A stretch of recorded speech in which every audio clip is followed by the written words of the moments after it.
think this example that we've talked about a few times has a lot of weight to it. This observation example being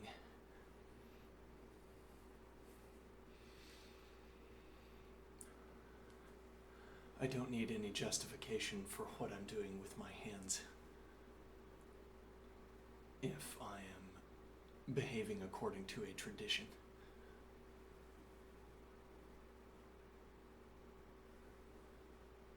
Now, why would this be behaving according to a tradition, this activity I'm currently undertaking? Only as vague or clear as it needs to be, this description. As in, you could have a different video, and I could be doing something different with my hands in it. But we'd only have to care if I give a more specific description. Why would this activity be part of a tradition?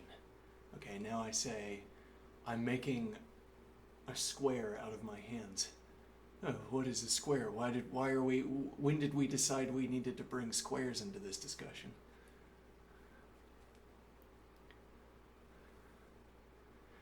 This would become incorporated into some kind of martial discipline if its founder was obsessed with, if its heresiarch was obsessed with squares.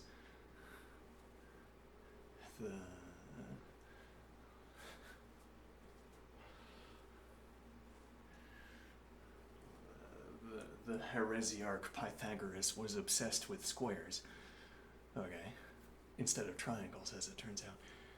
And so when the necessity of solving what is our martial discipline, the people over there of heresiarch Eudoxus, they have a martial discipline, and it's nature or the gods gave it to them. Okay, surely Pythagoras has a martial art to give to us. Okay, now that's why this action could be identified and then incorporated into a martial art. It appears as if it produces a square.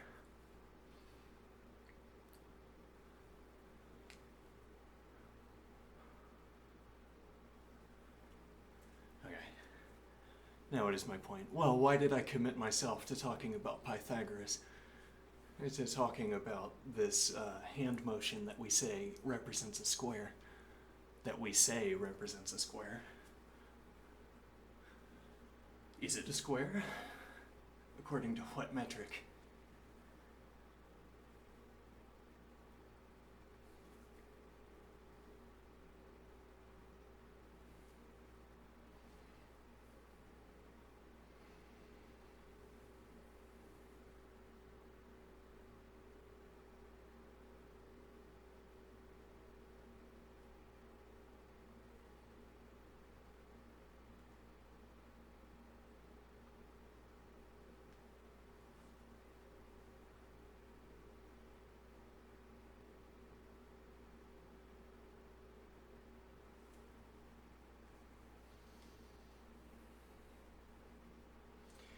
Now, so I hold off from describing what I'm doing with my hands. Now I need to imagine, well, if we take this as one example, the square example. Okay, now you could come up with a different accounting for why this hand motion comes about, why this hand motion would be incorporated into a tradition or into a martial art. Or alternatively, you could come up with a different hand motion, a different hand position with its corresponding accounting, with its corresponding story behind the tradition into which it was incorporated and why.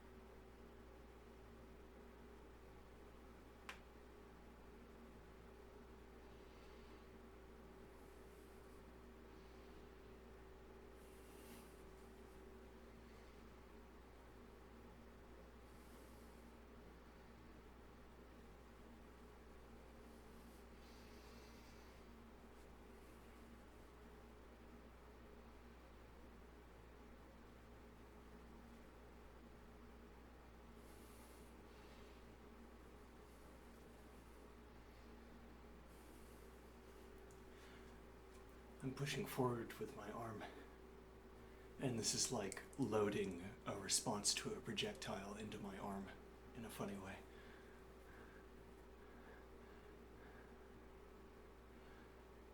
I'm pushing against my left arm, and this makes it so that a reflex response can be a rapid increase in outward pressure against an incoming projectile. It's like preloading energy into a bat, and if you throw something at my head, or say I let the object hit my arm, and at the same time, as a reflex response, I release pressure in my left arm. A trained reflex response, I suppose. I release pressure in my left arm.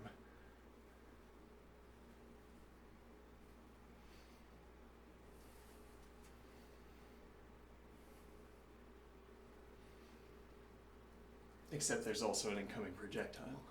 Yes. Fun idea.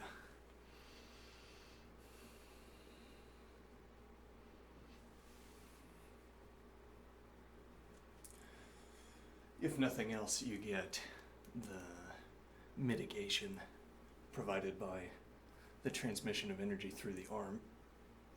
You get like a padded strike on your head. Okay, and this is why one would be motivated to choose different angles, because the physics differ.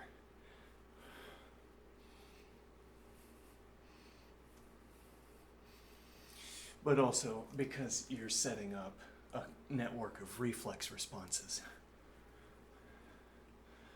I have different reflex responses depending on the state that my body is in.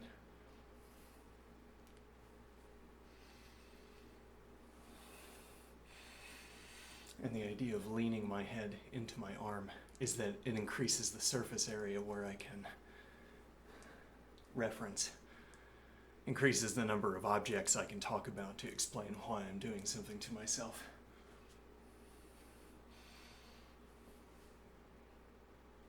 Or why I'm undertaking the activity that I am engaging.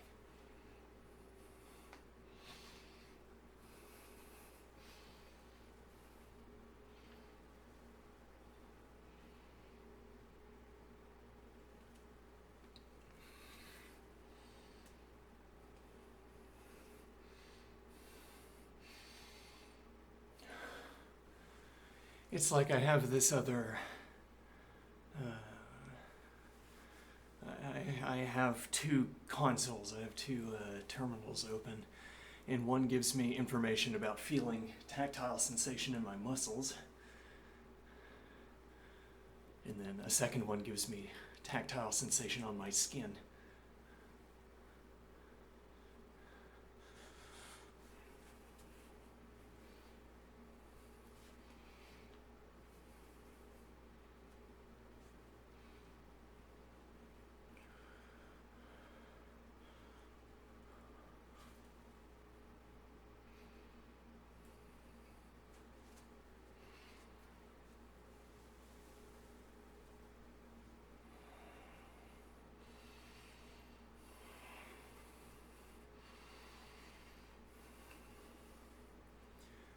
And my point is that I get to describe body states. I get to describe actions now not only by talking about the feeling in my muscles, but also by talking about the feeling on my skin. Whether that skin is my arm or my eye, or if we don't want the type that captures both the skin on the arm and the skin around my eye, then the skin on my arm and my eye. Or my forehead, if we don't want to be putting a pressure against my eye. Maybe I don't want to be doing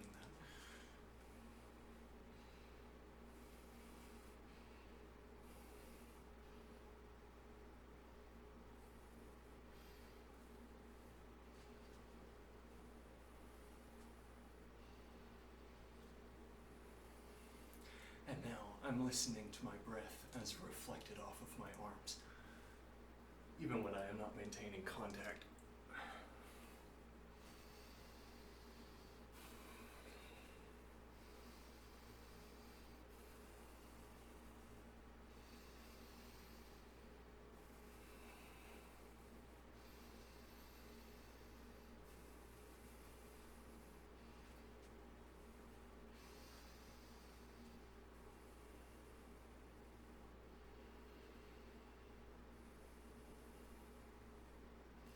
what is the idea here?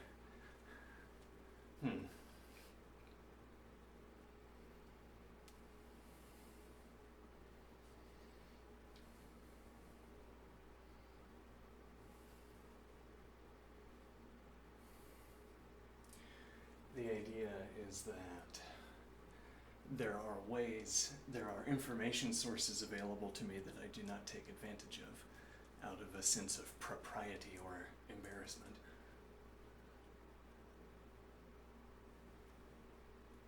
What is it?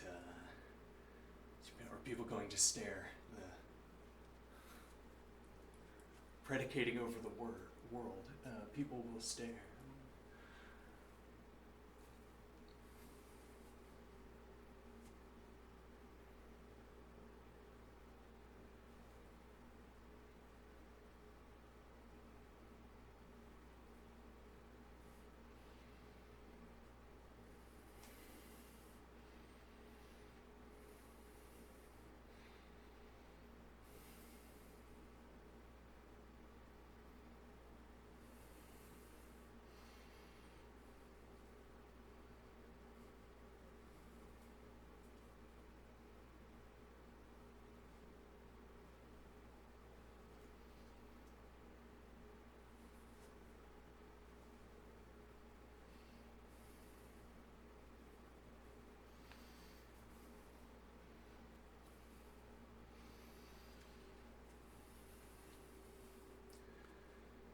Now, so I say, what was my original discussion about? Right, so I say, it is convenient to have an explanation, technique or a tradition, a martial art, all of these convenient explanations for why I am doing what I am doing, why I am undertaking this activity.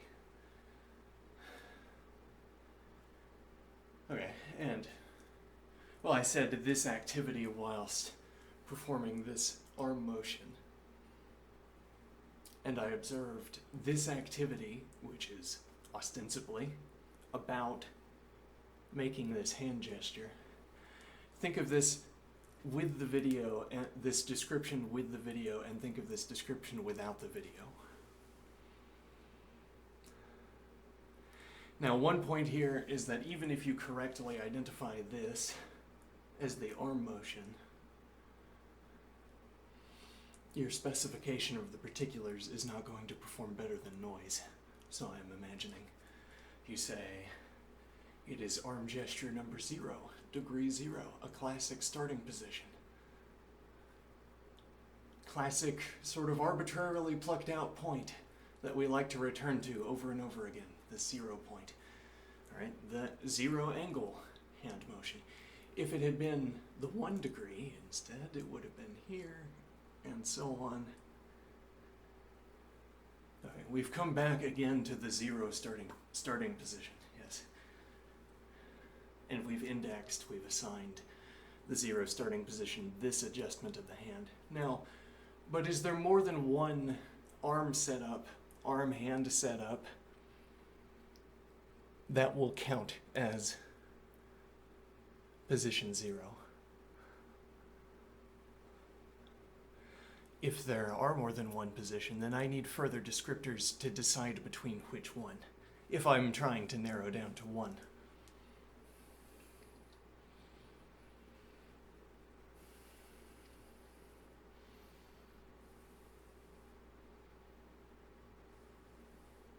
And the point would be that if you ask, why are you doing this? And I grant you sort of arbitrary ability to ask me this question, though I have a finite number of answers. Okay, you say, why are you doing this? Okay, so I hold up my arm for you, and you start pointing at my arm, and you say, this. Why are you doing this? And I say, well, it's part of the martial art to put my arm into this position. And the interlocutor says, no, I know that already. Yes, I understand the 0 degree square position. Okay, the question is, why does it look this different way? It looks like this instead of looking like this. Or it looks like this instead of looking like this. Why does yours differ from mine, as it were?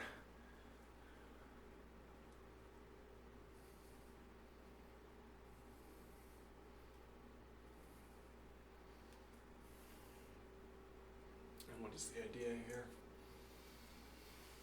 Why does yours differ from mine? Right, well, and then I can say, you're referring to the schism of some period hence where one school split up into two schools based on their opinions concerning how this hand gesture should be made. This and a collection of other hand gestures were all part of the sort of schisming. Different gestures we make now have different inflections according to the preferences of those who started out in Group A and then formed Group B.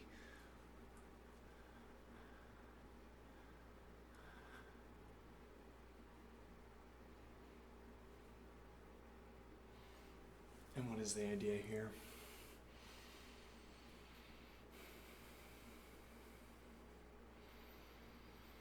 According to the preferences.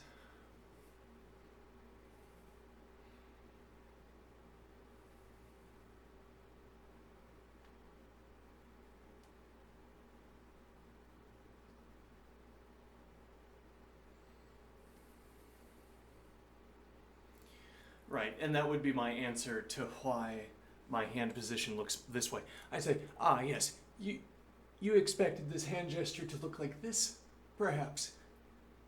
And the interlocutor says, yeah, that's why I'm asking the question. I expected it to look just like that. Well, why does it look like this instead? You notice how easily we arrived at agreement concerning this, whereas there's been all this confusion about this. How did we arrive at this fast agreement? Well, we both know of the tradition, the school within which this is the standard hand gesture. We both know about it. Okay? And now, even though this doesn't match yours perfectly, you don't need it to match yours perfectly. You see that it is an instance of your type. You can tell. All right, and see, oh yeah. Well, in comparison to this, an instance, it looks like my type. It has some of the symmetries of my type. Oh no, that's exactly my type. I mean, it's a little bit off, like it's scratched or something, but it's the same hand gesture. No, that's completely meaningless gibberish. That's unbeknownst to me, though there are some striking similarities. Okay, and what is the idea here? Well, and this would be an accounting when you pointed at my hand gesture and posed further questions, when you made more thises, when you fashioned a this and pointed.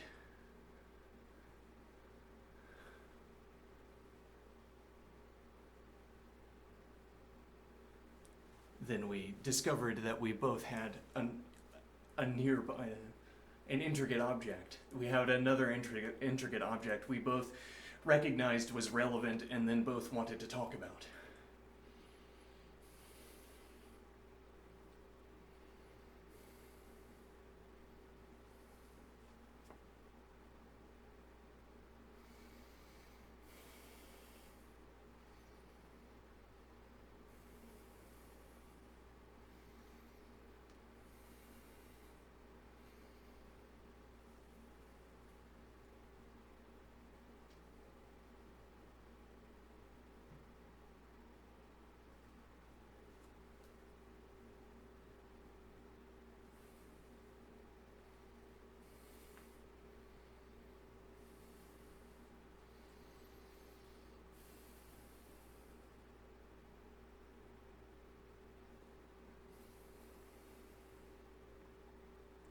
So I say this hand gesture,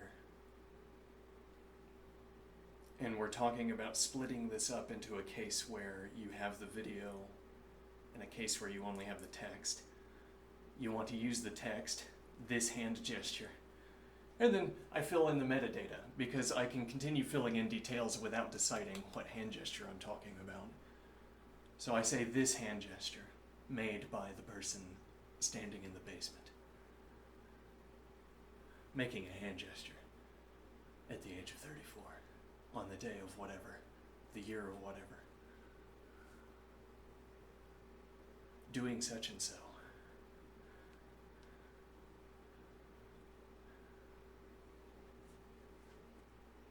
And then we get down to the hands. Right. Well, I describe everything except the interlocking of the hands. Actually, maybe we just stop short of the body. I account for all of the world except for the current state of my body. Okay. So now that's the only place where I'm vague. Everything else in the universe is not vague.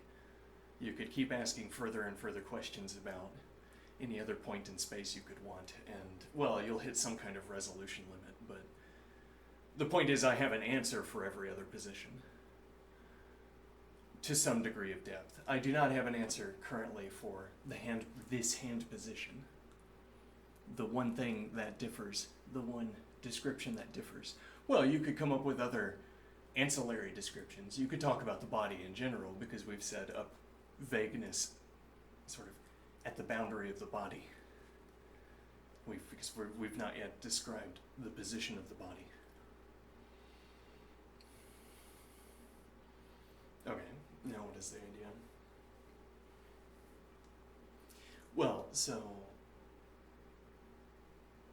there's a point that if you had chosen, let me think here.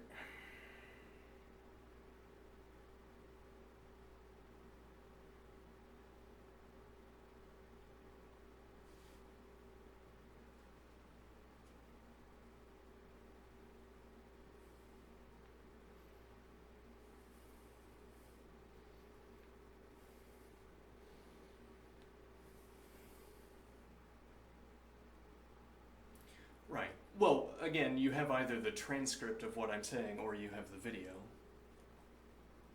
And we're trying to take the transcript of what I've been saying and extract it into the world.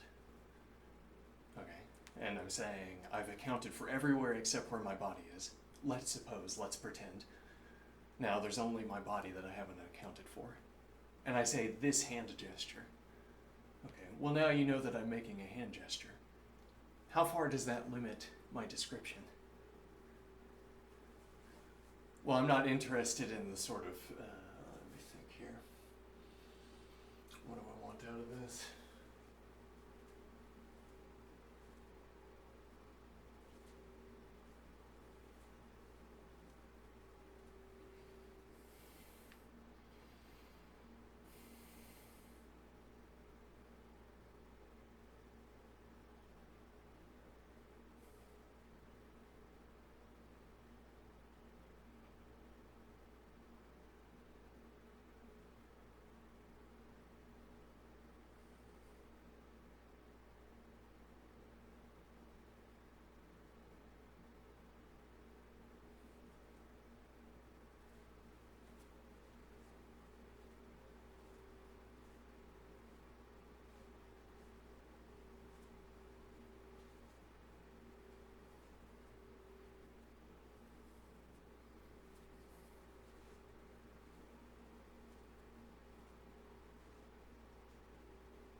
key example here, the golden key example here that we want to be able to recall.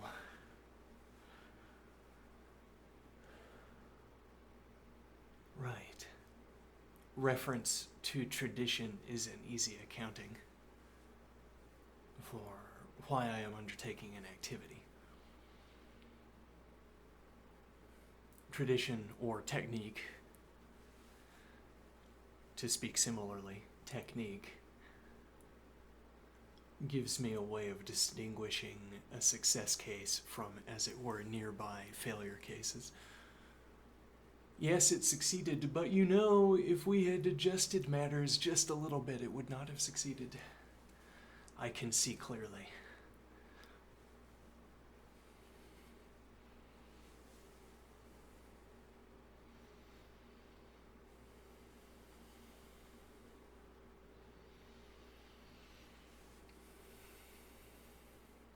So we have our successful activity surrounded by more successful activities, but then furthermore surrounded by unsuccessful attempts to perform that activity. And then we have little constellations of different activities I could have performed with their failure cases around them.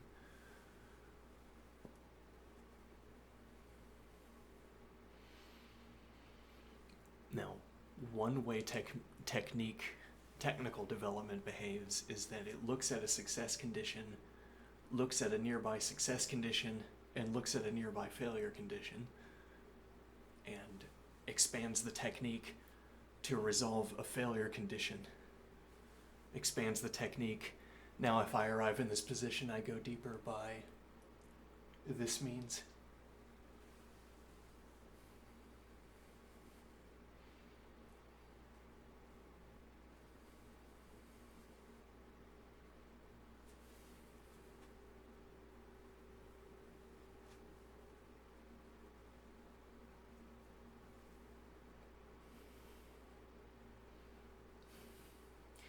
And now, again, if martial art recommended that I do this, well, that's all well and good. They make strange hand gestures all the time, people who do martial arts.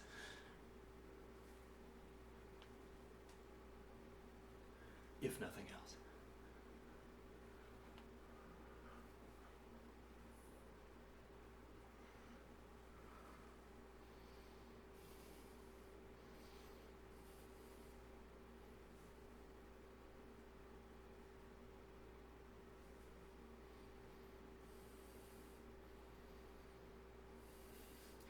Now, what is the idea here?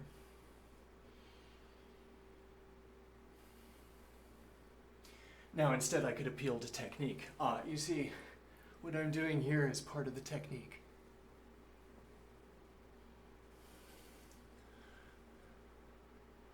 To do what exactly? Oh. Well, and if I just say, just to put my body into that sequence of positions, if that's all I meant my technique to be for, then I might as well be describing a martial art, except that I'm not, interestingly. As it were, what separates technique from martial art in this case is that there's practical accounting for questions about technique, whereas we are supposing for the moment that there is not a practical accounting for why martial arts dictates certain hand gestures as opposed to others. It's not the same kind of accounting anyway. Well, so for instance, I make this hand gesture in concert with someone else making a comparable hand gesture, and then we've passed a handshake competition. That's good news. The alternative was being put to death. Huh. Good for you. Now, what is the message that you've brought alongside this handshake that you've shown me?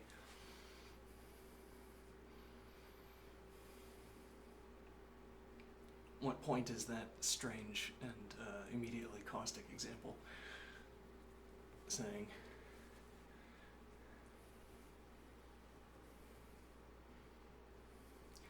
Now, we would be taking what we call the martial art, I suppose, the martial art that inspired this handshaking activity. Okay, but we're not applying the original martial art description to it. In the original martial art, this was just one hand motion. Or there was the mere description, yeah, just sort of stand up and, press one hand into the other. Do as you will. Just do that long enough.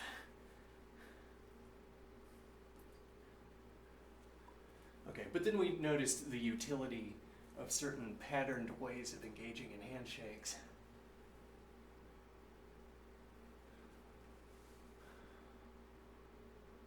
What is the idea here? I feel like I'm grasping at something.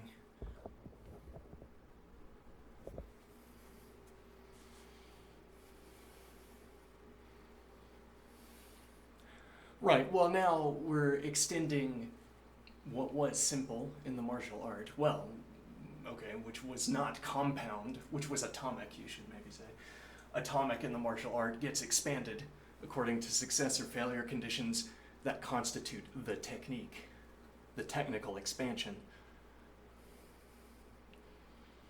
Now, this is an instance of technique in addition to being an instance of the martial art, I suppose. Well, what point am I making here?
I am imagining a fanciful world where there's artillery.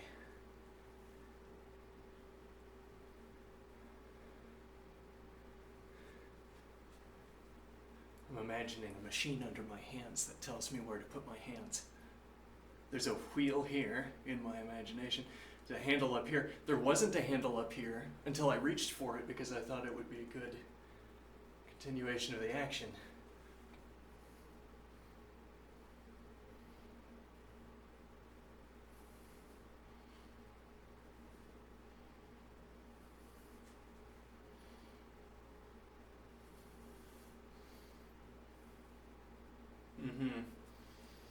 Now, is there artillery that fits under the hand like that? Well, in my imagination, what I was doing was unloading the artillery and then preparing to load it again. Okay.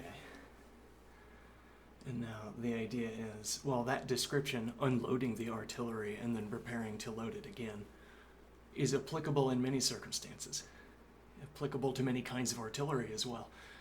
Even if we only had one specified case of artillery, only one mass-produced instance of artillery, one kind rather, one type, one mass-produced type of artillery.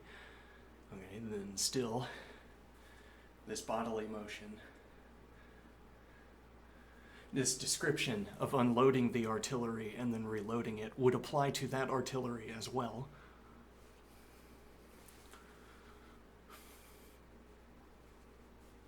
Okay, so when I imagine unloading the artillery and then reloading it, that interestingly doesn't pose a problem for the people who only have the transcript, as opposed to the people who have the video or the audio recording. Why? Well, if this doesn't constitute an instance of unloading the artillery and then reloading it for any artillery, then, as it were, you don't get the conveyed message. And yet, if I merely speak what I've described, if I speak it out loud, then the transcript gets direct reference, as it were. But I'm mincing my words here.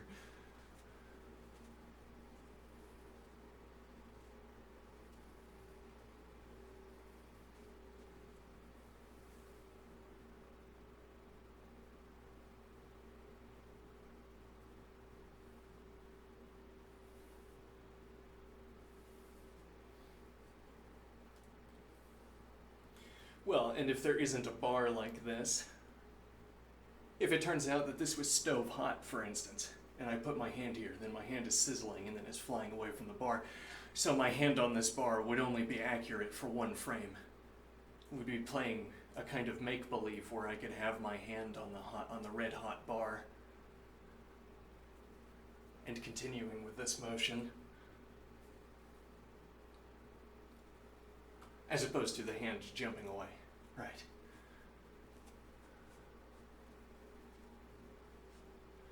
Or a different way of putting it is that when you depict the hand resting on the bar, when you merely depict the hand resting on the bar, we know further that the bar is red hot, so we know further that you are also depicting the hand scalding.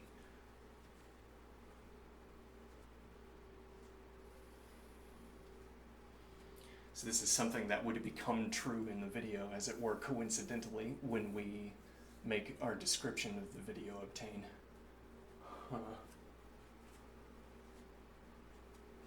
So unbeknownst to me, running a Canon at this rate, as I could proceed to depict,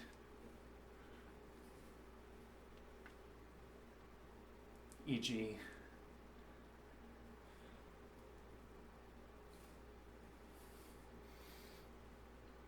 I'm not sure what the motion would be, but if I started depicting it and continued to depict it, by putting my body through the repeated motion, I say, the only description I need to provide the transcript is I say, I repeat the motion. Okay, and then I say, I repeat the motion, and I say that over and over again. And now the transcript is saying, all right, sounds good to me, yeah, do it again, sure. And then the video is saying, oh, that person's hand is melting into the bar. And the person with the ledger says, oh, what? The hand is melting into the bar? What? Why didn't I get news of this? Well, you didn't ask, you just said, repeatedly reloads and fires the artillery. And in the same way, where in the same way means the hand remains on the bar, so we suppose. Okay, well, to depict these two things at the same time is to depict the hand melting into the bar as well. So that detail would have to fill our video, or else our video would be nonsense to us. Or we'd have to say, oh, so that's not steel, it's something else. And also, there's a palm-shaped, different alloy under the hand that behaves differently with regards to heat. Maybe it doesn't absorb heat. Maybe it's some kind of ceramic that doesn't absorb heat, but that's just mishmashing my words. Right? And so you have your safe handle. That's why there's not a depiction of the hand melting into the bar, because instead the hand is on ceramic, and so it's not melting. E.g.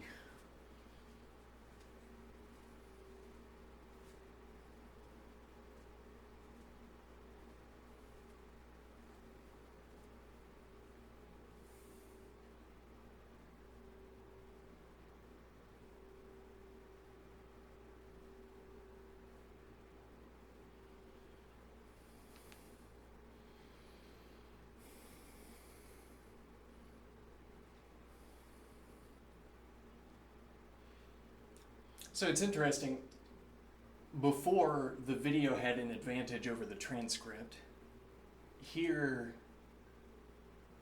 rather there's no meaning there's no set specification for advantage in this context. Let me think here.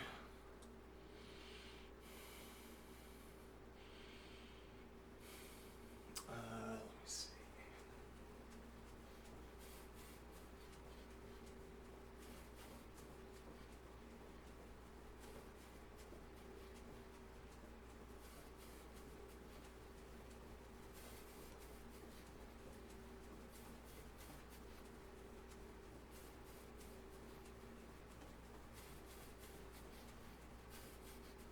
Let's go back to our golden key example, because I'm losing it. Okay, let's see. The golden key example here is that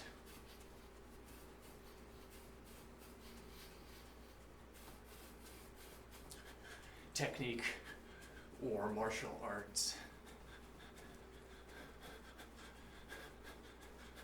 provide an easy way to account for why I am performing an activity They also constitute the corpus of deepening, as it were, the corpus within which we have deepened our descriptions of technique. I say, yes, the introductory hand motion of square zero, and then its numerous manipulations that you can do with it.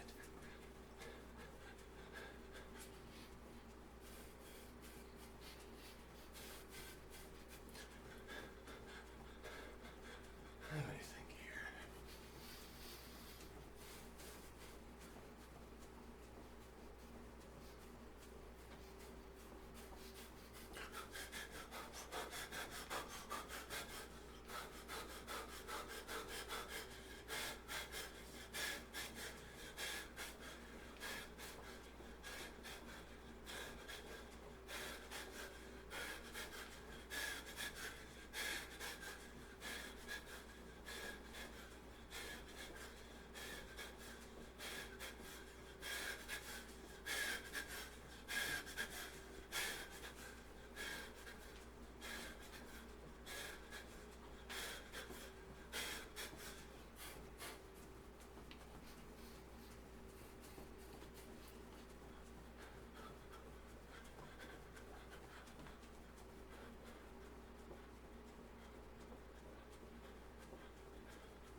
Technique.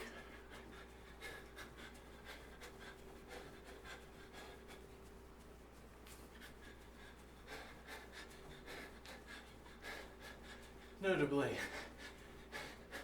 technique provides itself with the substrate for deepened technique. Technique butts up against. Technique butts up against. Technique abuts.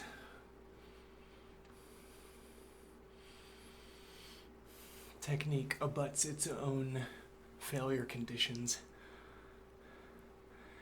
Technique continues to encounter a frontier of error cases where continued development of the technique can continue the sequence, can increase the length of the sequence before you encounter the frontier of error.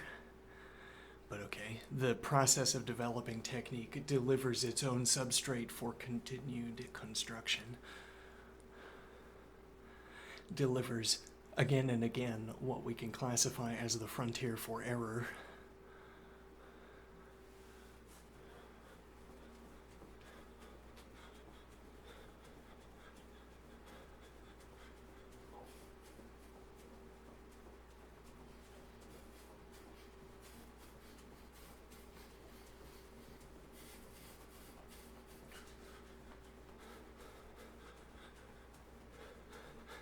And so when someone asks me, well, but again, let me bring in one more branch here, because then we'll get back to the golden key and we'll have enough tools, enough lemmas maybe.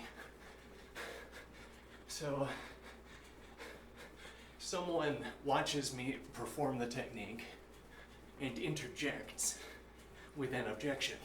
Objects, you might say. Someone watches me perform the technique and objects. Objects. And objects.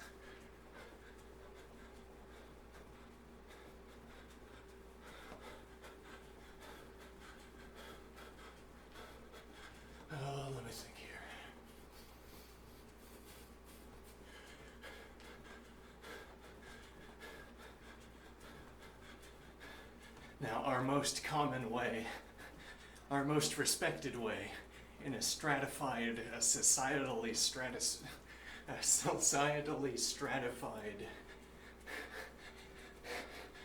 societal-wide stratification of respect, we have a higher respect for, we have a higher respect for, let me think.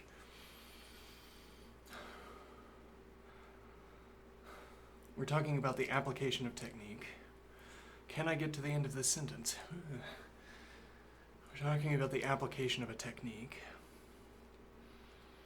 and its continued development. When people object to my performance of the technique, well, so I say, when I was in music school, I would receive objections to my performance of the technique, my execution of the technique. Okay, and the people who were objecting were motivated to do so by theory. Theory. They were the inheritors of theory, and they were imparting theory to me by remarking on my mistakes. Or at any rate, inheritors of a tradition, and they were imparting to me a tradition. Okay, but my point here is that their objections are specific, tailored to my activity.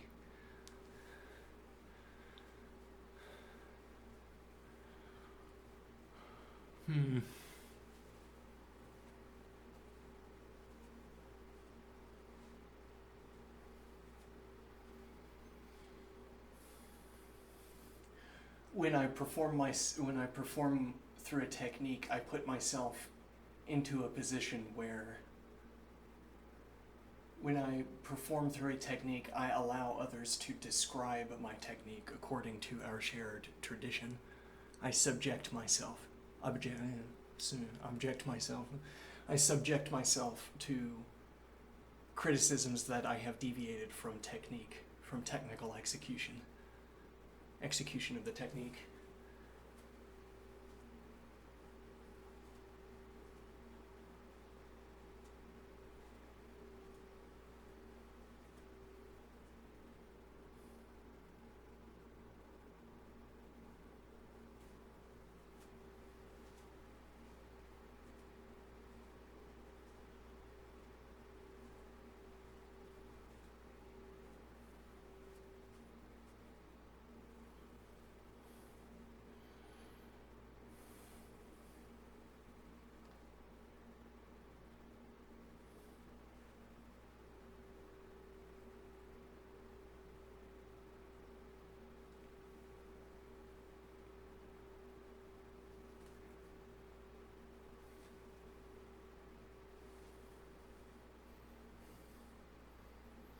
It's like anyone on earth could object to my execution of the technique, but only the fellow practitioners of the technique can do so in such a specific way, or can do so in such tight agreement. It's like we agree through so many steps of enumerating the performance of my technique.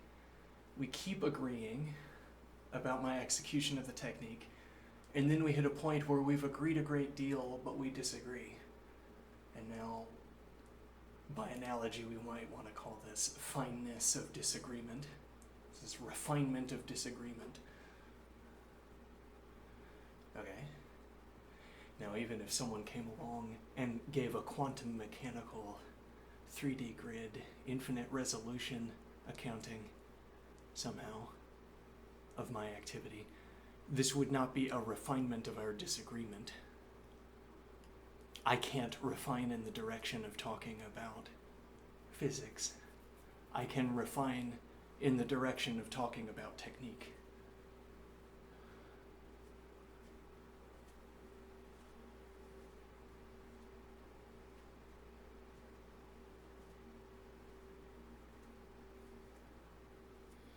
Everyone could object to my performance, my execution of a technique.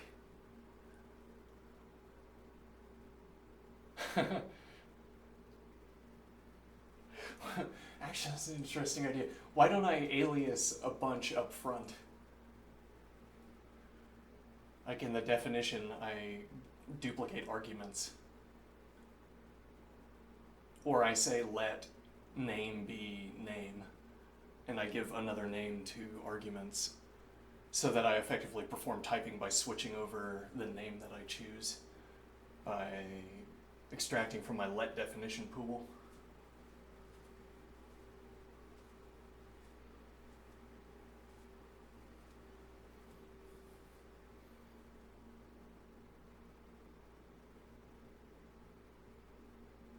Interesting.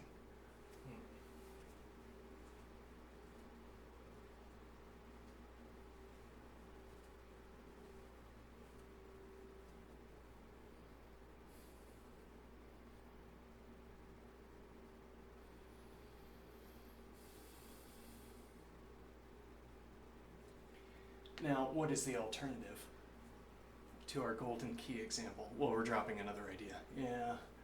What is the alternative to our golden key example? Well, I have all of these intricate hand, arm, upper body motions I can perform, but I don't have rhetorical access to technique to explain, nor do I have rhetorical access to tradition.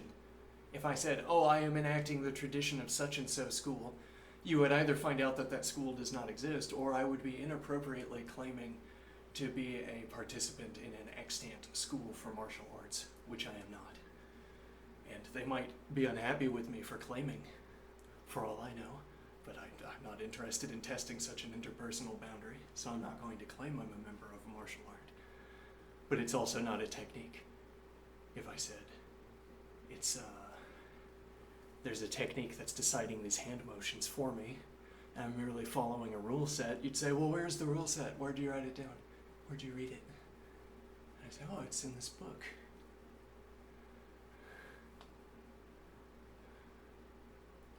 And then you go to the library and you find out the book isn't there, and you're saying, ah, blast, I was lied to.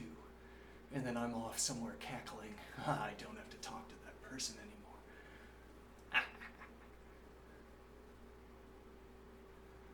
Rhetorical access, or rhetorical, I don't have reference to a martial art as a rhetorical resource to account for myself.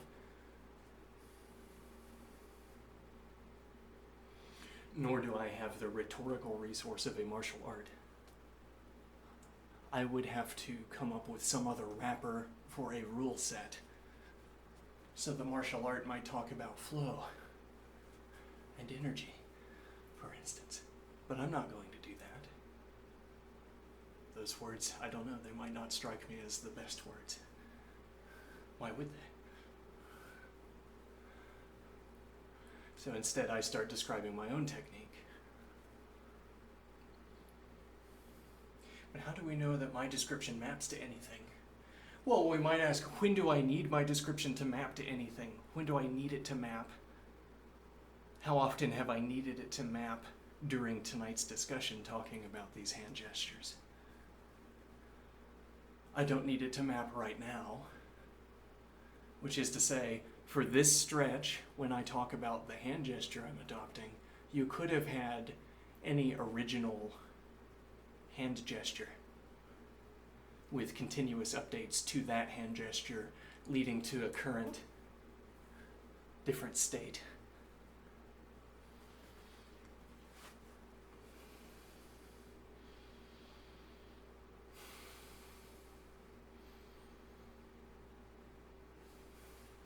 So I say,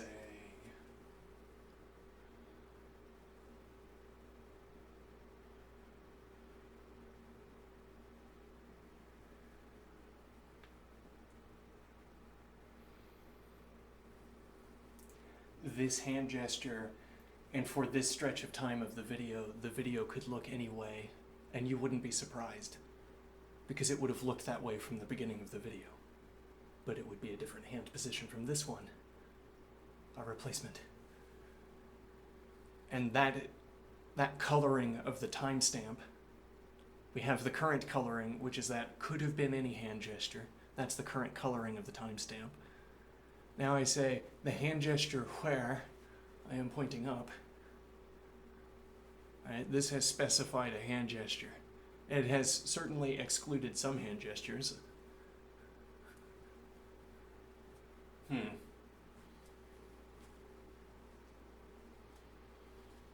And now the analogous state of affairs would be that we're looking at the text in the transcript. Okay, and instead of that word being there, up, a different word was there, down, or some other directional description. Prior to the point where I said up, there was nothing in the transcript that we could reference to distinguish between the hand motions.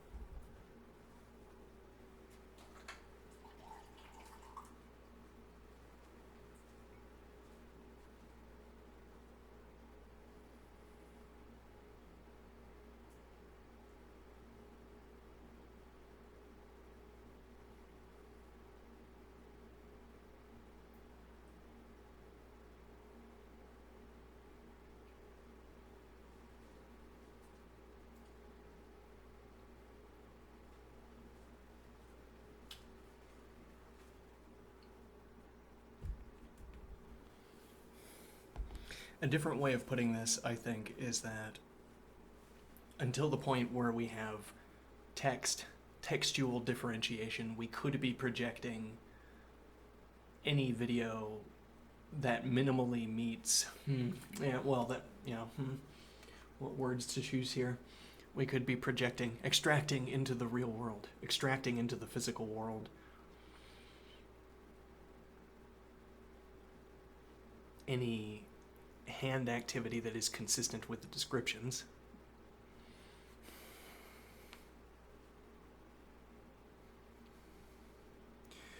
When we choose a depiction that is consistent with the descriptions, I think there's another distinction to make here.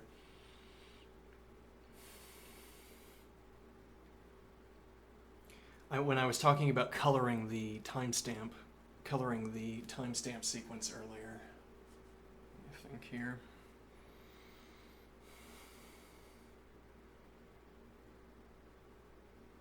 And I'm saying for this stretch of timestamp in this color, I'm not committed to any particular hand gesture. Was that the idea? Okay. But the point would be that at various points in this recording, I have referenced what hand gesture I have.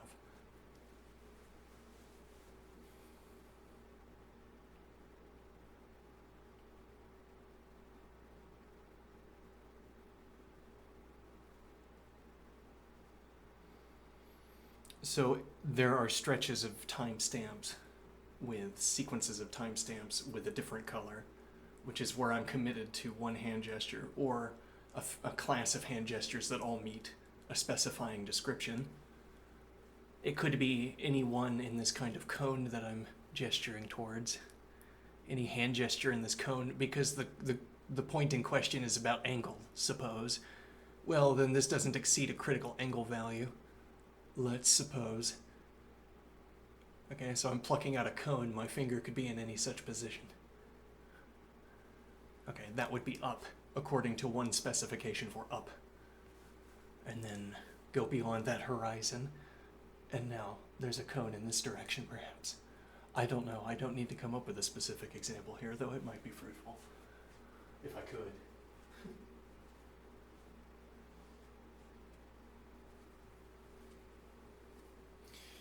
Now, what is the idea?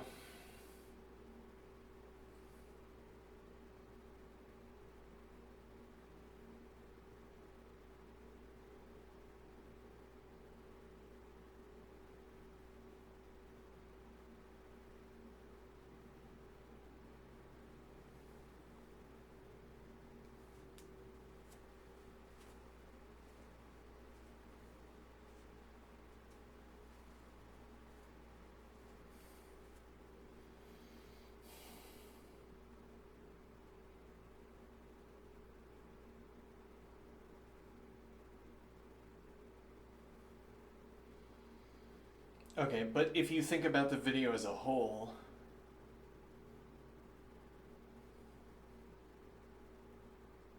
in a way, I remain committed to decisions earlier. I remain committed to that opening up of the second color stretch, or the other color of stretch. So in this recording, in this lengthy consideration, I have spoken in such a way that the hand gesture has been limited, has been not fully delimited, but has been referenced. It's the up position instead of the down position. And so I want to say that fact that I made that decision earlier has stained the remainder of the recording.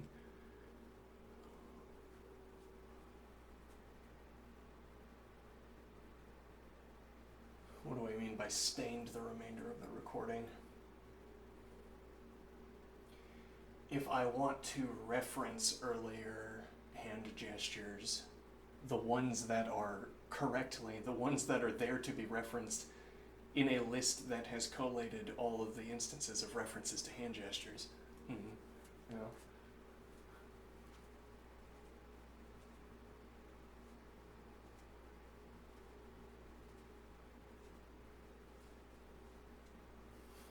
If you kept a list of every case where I spoke about a specific hand gesture, unlike in this sentence where I've not yet specified it, I could go forward with a description and say, I'm pointing at different positions over time. You'd know what I was talking about clearly, I suppose. And yet, I could be doing it in a different way. And I could describe further and say, I adjusted the mode of doing it, of adjusting my pointing angles. Okay? And referencing the adjusting of my mode of pointing angles is itself part of a class where I could have begun at a different sequence of hand positions and then adjusted. E.g.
The thought just struck me. Product idea. It's a little rectangle of metal, right, that's flat, and it's a Braille interface. Right? You can encode messages from a computer.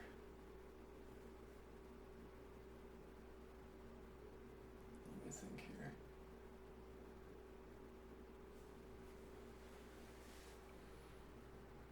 There's no storage of the message. So you transmit your message. It happens in Braille in real time, and then there's no trace of it.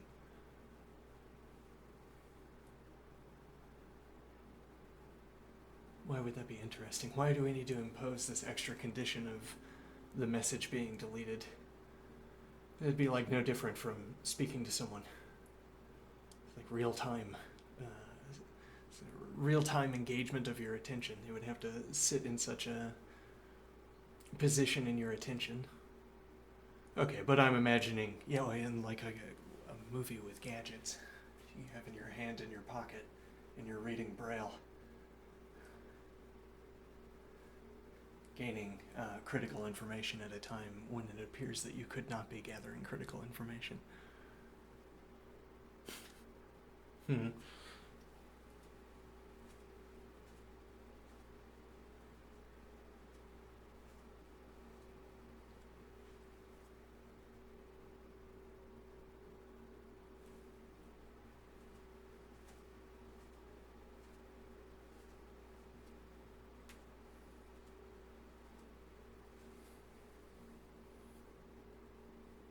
Fun idea.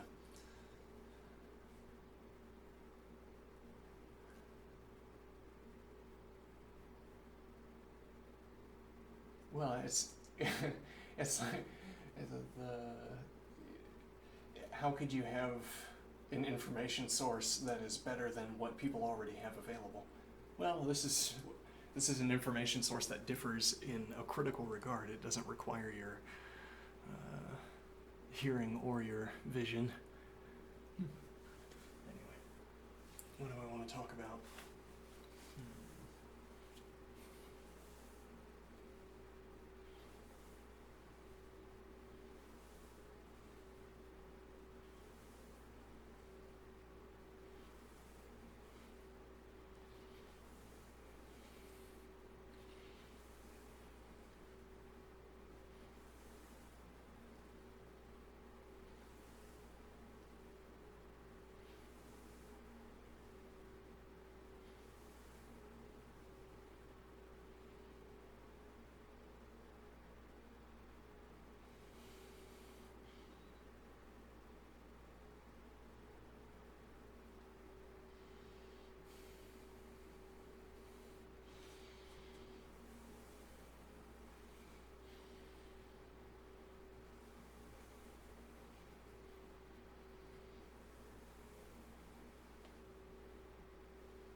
I felt myself tipping forward. Okay, not precipitously, but then I bounced off my left foot. I was tipping forward, bounced off my left foot backward. And that spread out, falling over a period of time. The falling forward activity was now going to have to pass through this loop of rolling back and then rolling forward on the heel of my right foot. Heel and side of foot, yeah.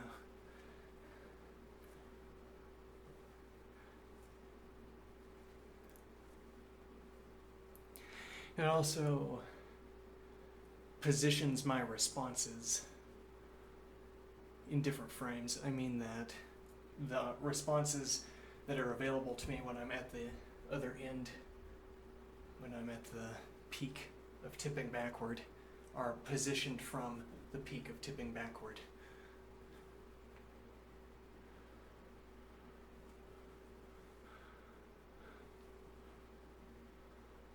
This is like pushing off with my foot, lifting my foot, and then gently resting my foot back where my foot hits the ground just as I'm coming to a halt backward.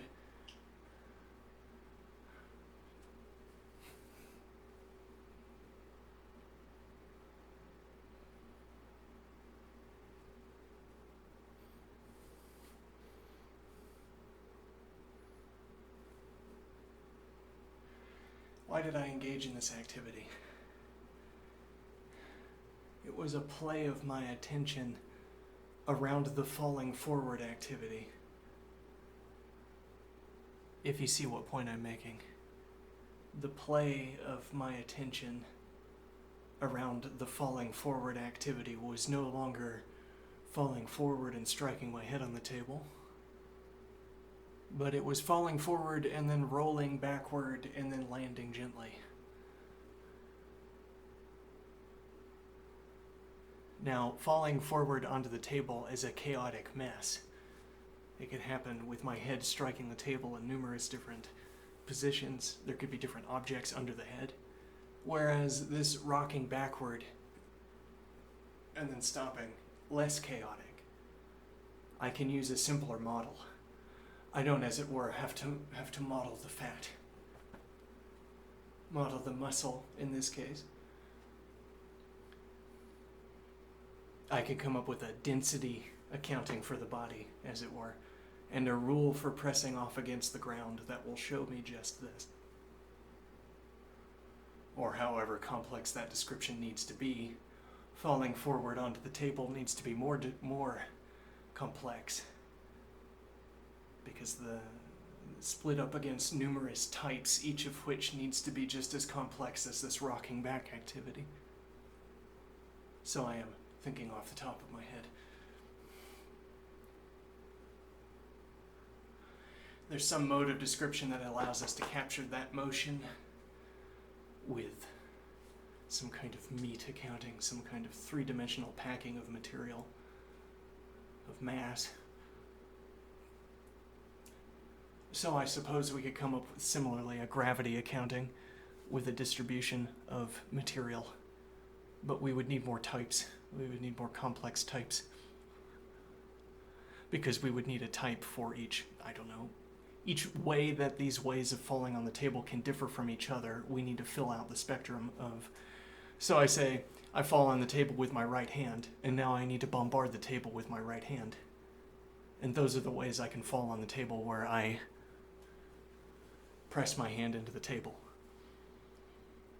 Okay, or I say that my head strikes first, then I need to depict all the ways that my head could strike first, distributed across the table. And each of those would have its own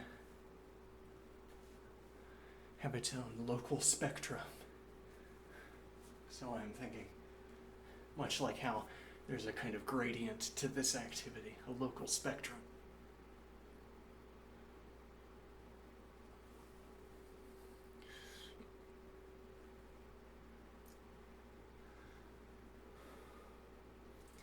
Now what is the idea?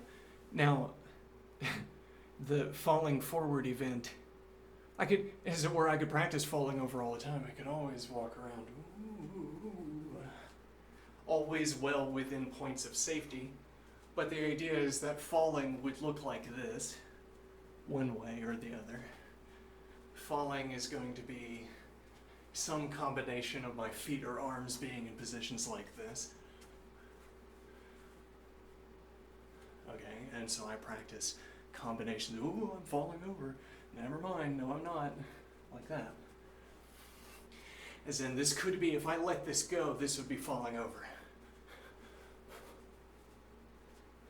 Alright, so the idea is I don't let it go. Right, but I'm not merely practicing arriving in that position and then failing to fall over. I'm practicing something positive, which pins falling over, rather, which pins not falling over, not to a negative, but to the success at a positive.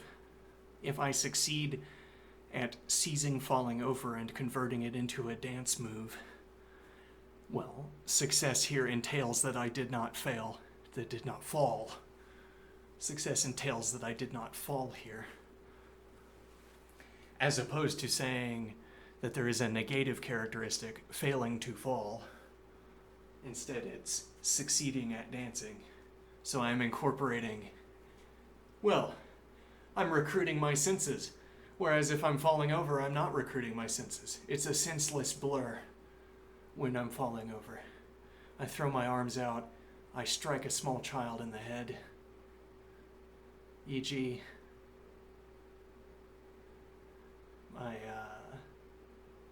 it's senseless when I am falling over.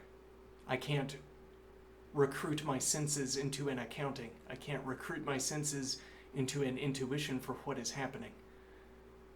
Or I don't at any rate, out of surprise. Whereas now the idea is, this is falling. Now.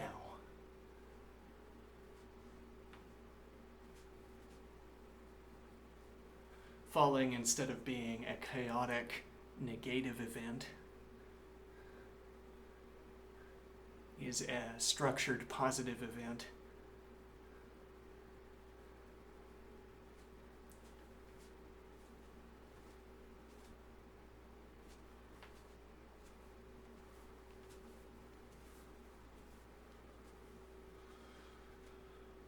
And the idea is, if one day I find myself in the midst of a fall, I will find myself in the midst of a dance move. I'll say, oh, I guess I'm dancing now. All right. Okay. Whoa. You don't want to be dancing out of nowhere. Oh, no.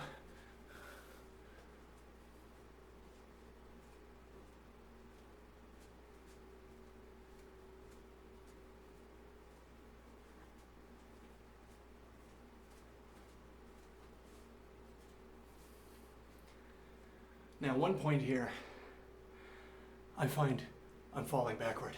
I go rigid. Why do I do that? What I don't want to do is jerk. I don't want to jerk my legs. I don't want to jerk my arm and strike something. I go perfectly still. And I realize, oh, I have all the time in the world. I just make myself rigid. It's like you have a pencil and you stand it, it's like you have a mannequin that's packed with the same relative density as a human body, and you you lay it upright and then it falls over slowly. Like that, yes. Or you have some kind of column that falls over slowly. What does slowly mean? Well, we're titans. Those columns are our legs, and we can catch them no matter what their angles are. So you have a column that's falling over. Well, it's taking seconds. Look at it go. What a slow falling over event. And then I say, we're titans. Those columns are our legs, and we can catch them at any angle. So that's how slowly we fall over. How much time we have to catch. The conditions under which we can catch. But the point is, well, I don't want to create more chaos by jerking my arms and legs out into my environment. So instead, just this, not even falling over. No, it's fine. Just let's go all the time in the world.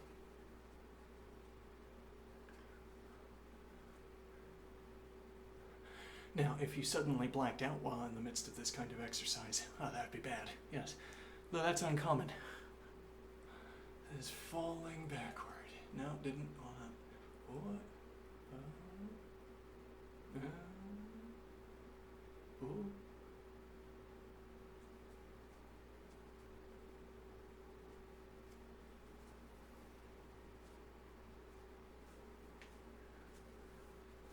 Ooh.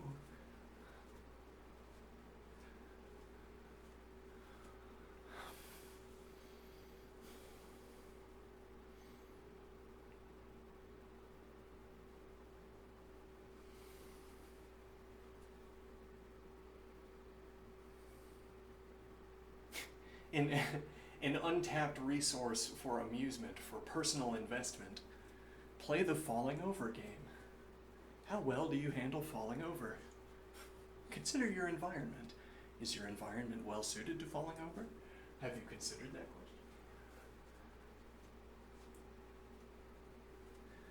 I want to say no. My environment is not well built around falling over. I think I would have more handrails everywhere.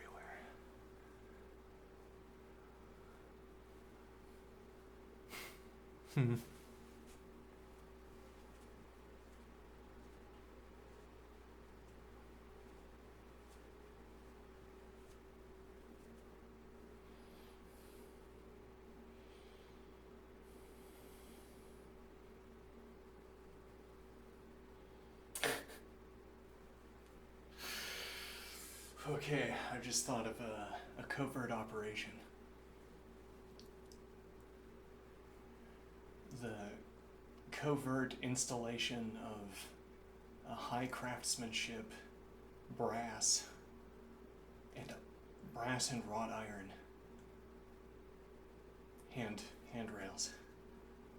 It's brass because that kills bacteria. If there's a better metal for accomplishing this, you just use that metal. And you install all over the city. This is a guerrilla operation to install handrails, brass, aesthetically pleasing, well-designed handrails. All right. And then fewer people fall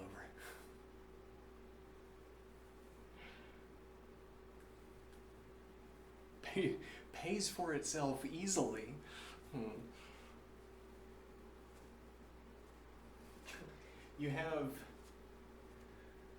You save one elderly person from falling over, you pay for 10 of these handrails.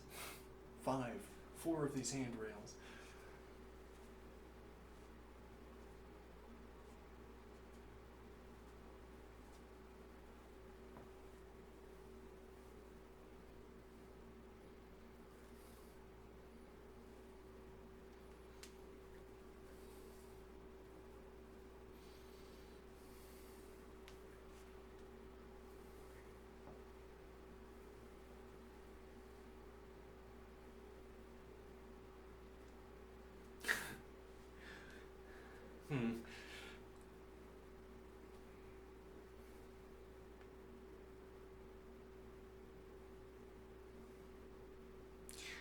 And yet, strangely, there's no entity.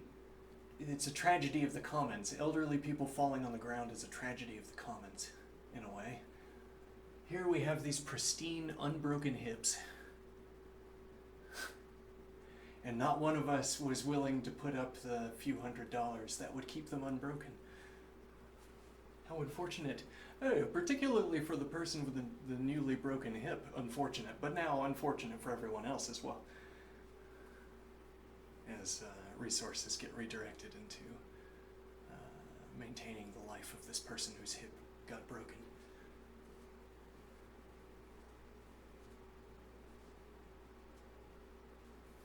If only there were an entity with a vested financial interest in maintaining the health of the people. Then on their balance sheets, they could reference an unbroken hip and use it to justify the expenditures for handrails.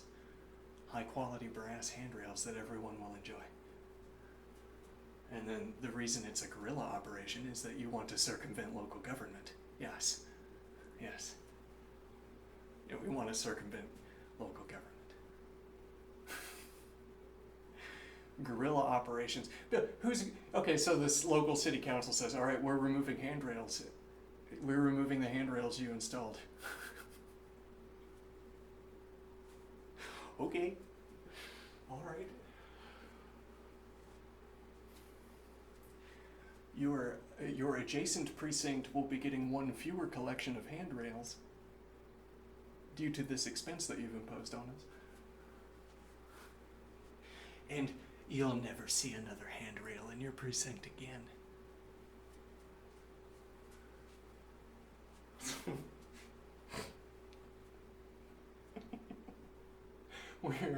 we're what it's like we're ransoming. No, we are. Well, it's like we're bundling the value of people having handrails into a contract for us to reference. And then when the city council approaches us and says, we didn't give you the authorization to place this handrail, we point at a crowd of healthy elderly people, and we point at our contract and we say, don't care. What are you going to do about it, city council? Are you going to remove it? Do you want to be reelected? I won't have to spend any money here. They took out the handrail. Those handrails are works of art. The brass is beautiful. It gets polished in the night and repainted. Visually stunning. It raises property values even. And they just tore it out. And now someone fell over there last night. Nearly broke a bone. Didn't, but could have. Whoever gave the order to remove those handrails, no, that was not a good idea. No, I don't want to vote for that person again. That's how the conversation would go all over the precinct. Okay? And then you'd get voted out. And then we'd come back and install more handrails, I suppose. Because it's still worth it. This is what you'd want as a kind of... Yes, well, I'm saying what you really want for your health insurance is the mafia. Something like the mafia, as it were. I don't know about that.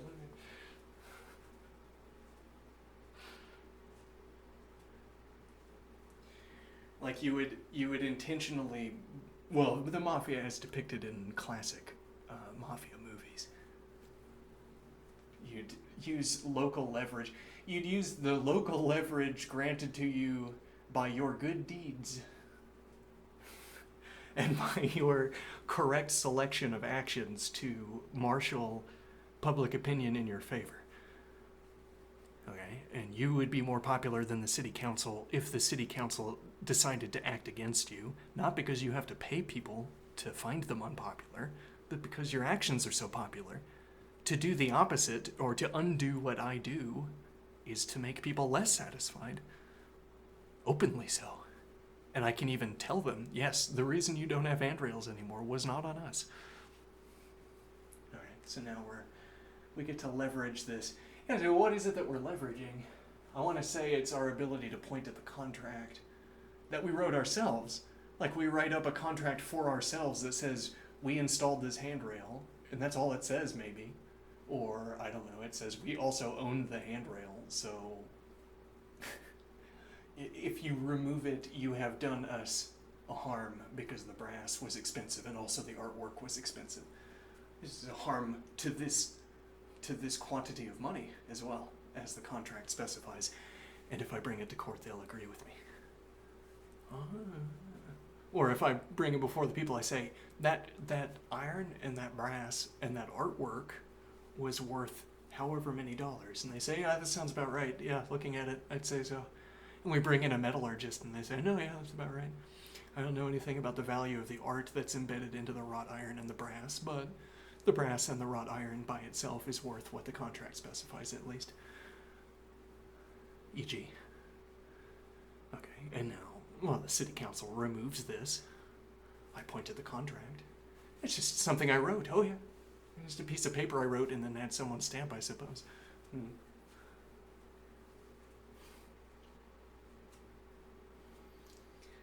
And these are what I get to reference in order to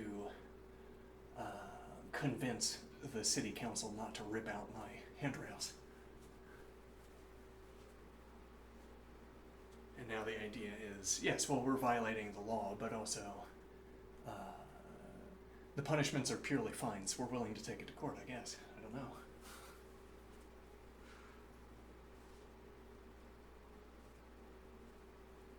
Well, the point is that there's an entity for whom the conversion of money into these contracts is worth it. well, the conversion of money into being in these positions relative to city councils. I mean, we could even get permission from the city council. We might propose it and say, and we pay you nothing. We're just going to install them. No money has to change hands. And they say, oh, okay. Makes sense to me. A lot of elderly around here. Yeah, go ahead. I've seen your art in other precincts. I think it's a good idea. Okay. And then we don't have to do any of this sleight of hand. But, and then, well, yeah, so the idea that there is an entity that can monetize, that can turn, there's a bounty in an unbroken hip.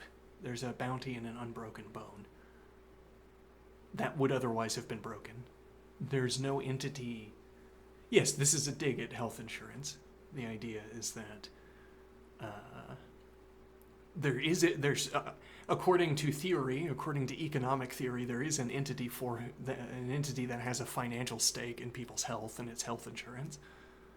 Okay, so one wonders, why isn't all that health insurance money flowing into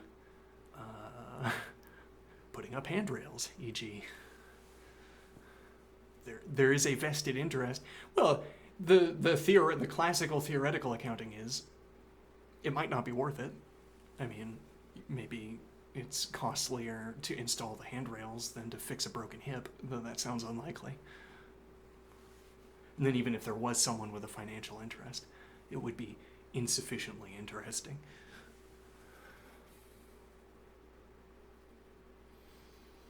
Now, but the idea, well, then we could turn a knob on the health insurance companies.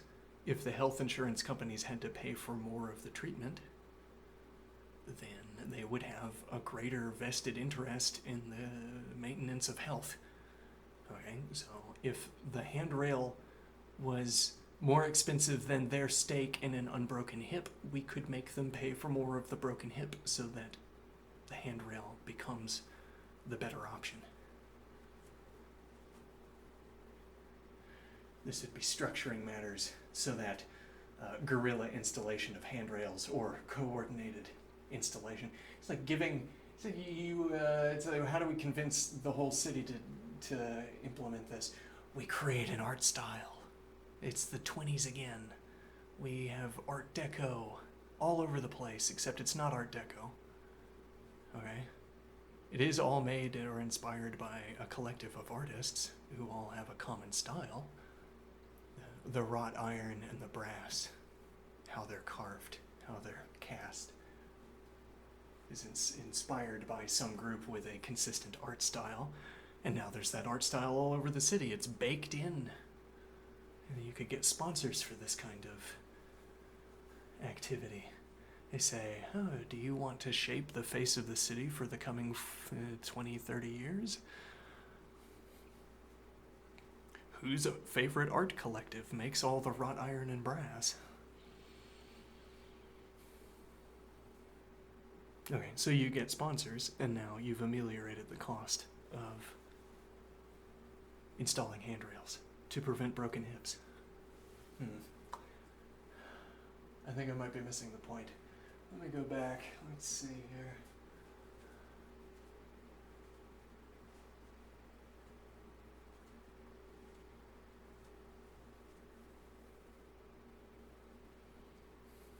Right, an entity with a vested interest of a sufficiently large stake. An entity with a sufficiently large stake in the health outcomes for the people would be motivated to prevent injury, to lobby for laws, lobby for restrictions on other corporations, other areas of industry. It's like, why aren't the health insurance companies lobbying against the dumping of toxins into the environment? E.g., maybe they are. I don't know. That would be a sensible thing. That would be along the lines of what I'm talking about here, where you create an entity that has such a vested interest that they are willing to put money towards putting guardrails up, now metaphorically speaking, in whatever action in whatever form that takes.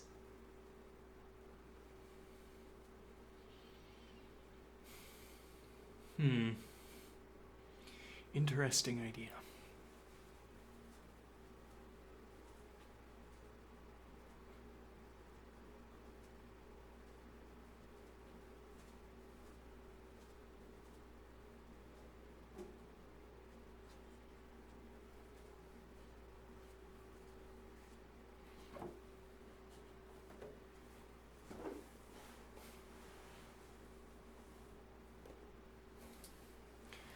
Yes, well, I say a vested interest, a stake. The entity would need to be able to point at numbers on paper. We'd need to be able to point at contracts that justify the undertaking of an action. Like, yes, the local law said we couldn't install handrails here, but the city law said that we could install local handrails here, e.g. So actually the local law, the by-street ordinance, is illegal, and we can place handrails here. Okay, and the idea is paying for the lawyer to take this to the local court that's down the street is cheaper than not having handrails here. Okay. But I say, I have to pay crafts. I have to pay arts and crafts department to put up handrails for me.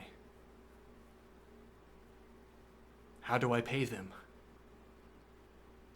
I can't pay them in unbroken hip bones. They don't take unbroken hip bones. I have to be able to say, this, by statistics, has saved 4 broken hips in the upcoming however many years, according to standard practice. Okay. Someone owes me that money. We would otherwise have to fix those hips.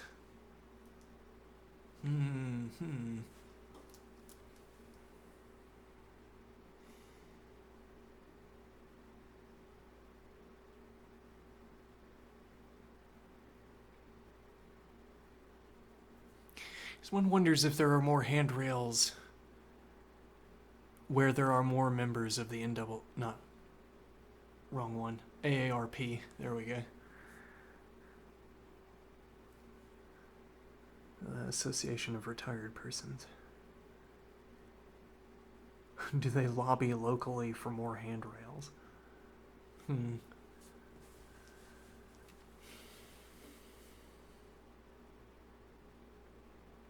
Right, well, you have to... Where do you find the money to pay the arts and crafts department to install handrails that you know save more money than the price of installing the handrails? Which is a little bit like saying that hip doctors are currently more expensive than the crew from the arts and crafts department. In a way. We already... Well, we previously we had a problem, which was old people getting broken hips, and we saw that we had 2 resources for dealing with this problem. Okay, we could resolve this problem to the satisfaction of society by doctoring the hip after it's broken, or we could solve this problem to the satisfaction of society by employing the arts and crafts department to install handrails. Suddenly a new resource. You wouldn't think they were the same thing. I mean, you wouldn't think that they solved the same problem, though they do in different ways.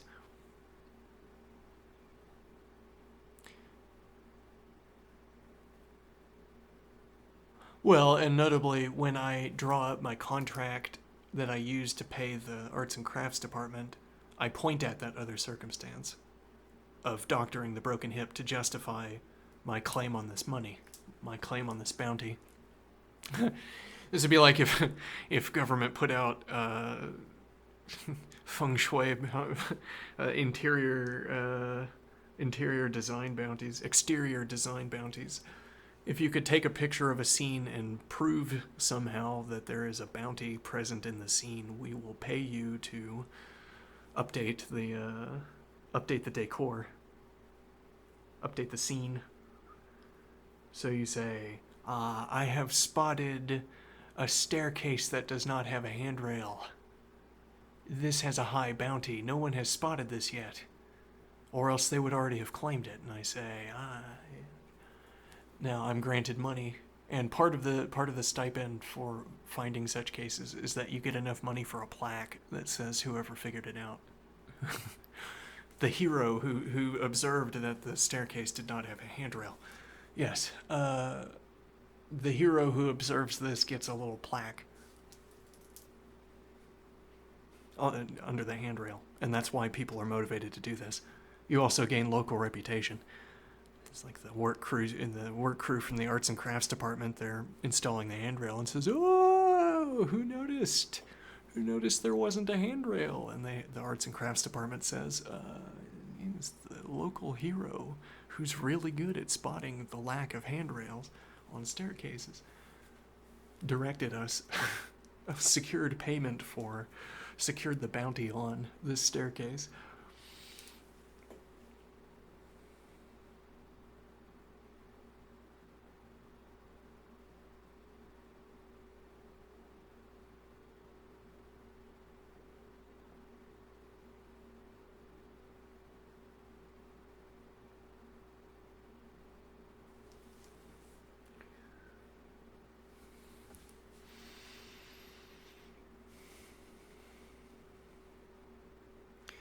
Yeah, well,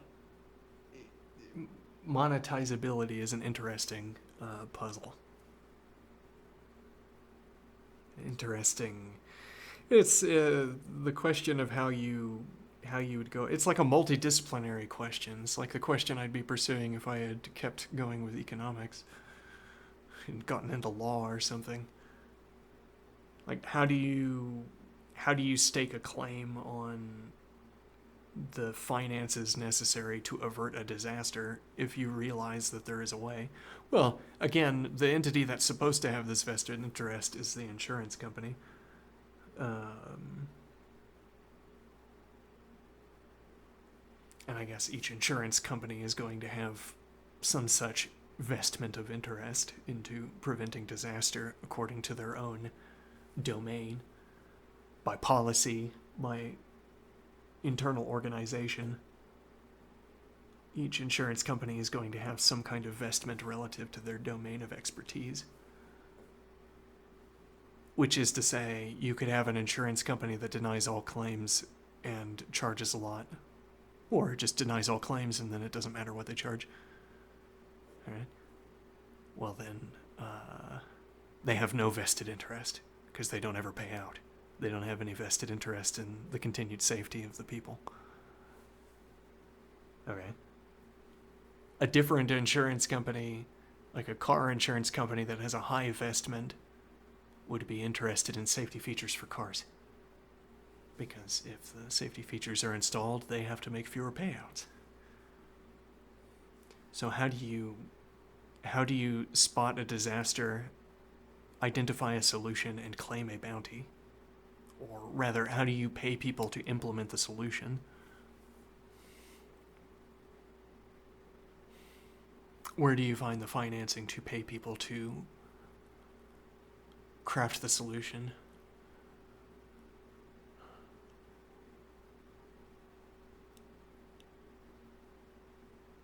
Well, and then so I'm imagining in our handrail scenario, the entity that's constructing these handrails would have some kind of legal capacity to reference broken hips. I mean, not just anyone can go around claiming that a hip is going to break if we don't install some safety measure. There's a limited number of organizations that are permitted to make such claims according to the law for making such claims.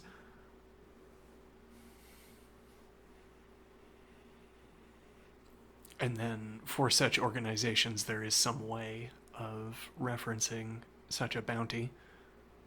So I say, we took a picture and we fed it into an algorithm, and what the algorithm spat out is 4 broken hips over 10 years, which amounts to the standardized fee, the standardized evaluation of X number of dollars. All right?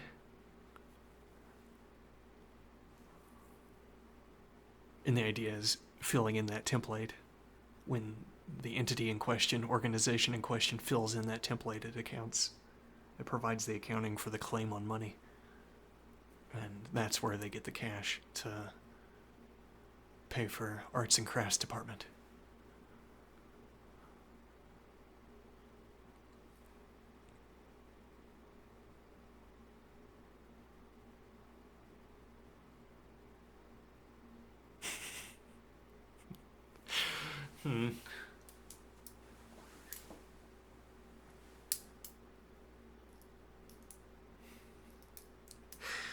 A radical new experiment in governance, which is that the central government is a health insurance company with a rabid interest, with a highly vested interest in the health of every citizen. And the idea is that the central government bullies other organizations for making society less dangerous.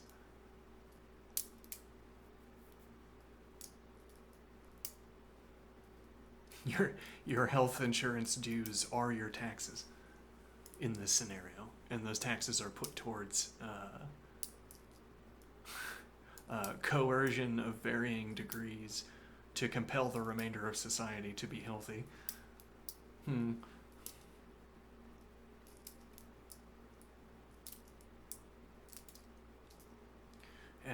the prosperity of the nation is when the health insurance company takes in dues and never has to pay out because no one gets injured.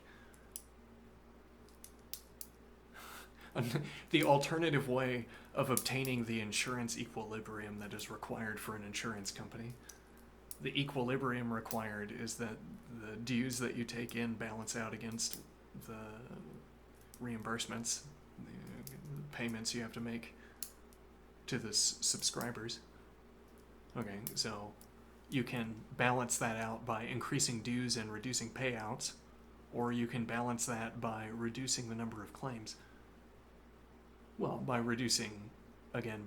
directing the dues, directing the money, which is our sort of unit of discourse here, unit of account, directing the money to the arts and crafts department to reduce the number of payouts.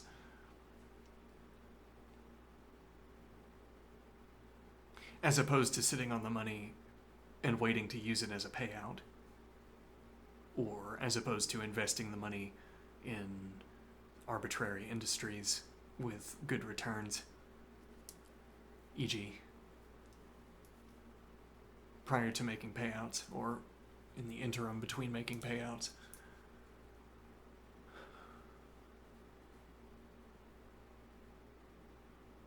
So the idea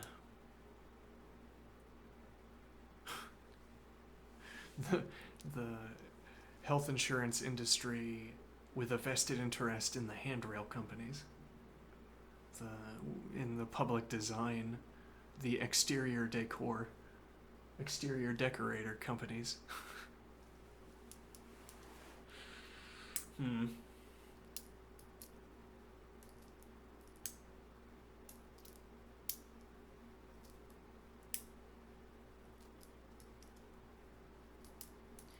Central health insurance with a vested interest in OSHA regulations.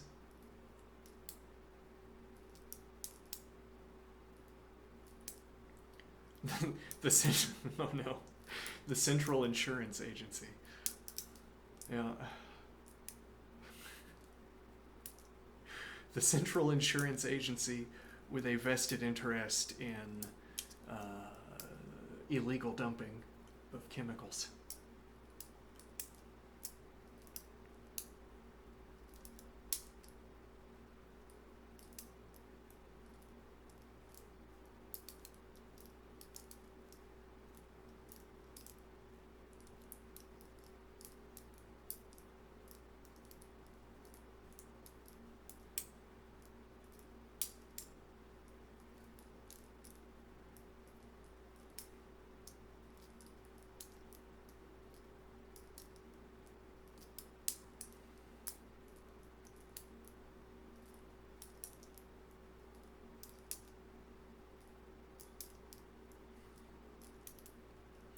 Wouldn't those other industries resent being bullied by the Central Insurance Agency?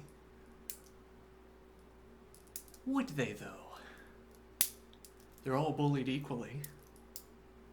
Well, I guess the exceptionally dangerous industries are bullied more than others.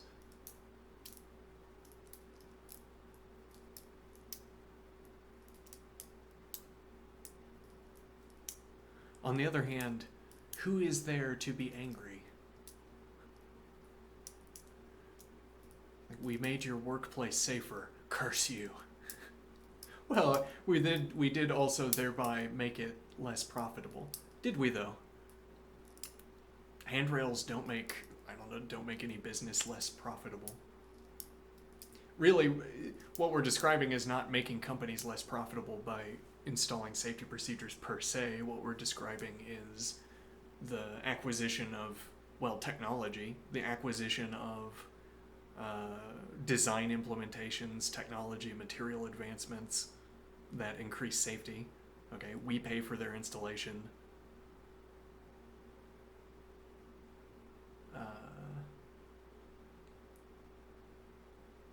And we reap the contracts by doing so. Okay, and then no one makes it less money. No one has the financial interest to complain.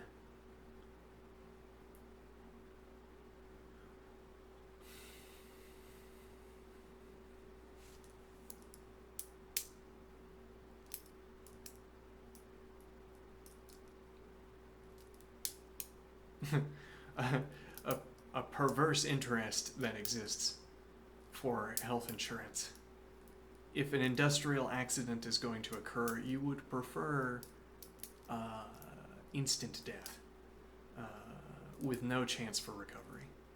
There's a kind of jump where you want either nothing to happen or you want it to be really bad, because then you don't have to pay out in that case. Huh. Well, actually, I don't know what the rules are governing that. If I've paid for health insurance all of my life and then an asteroid lands on me, or I don't know, a meteor, what happens? I don't know.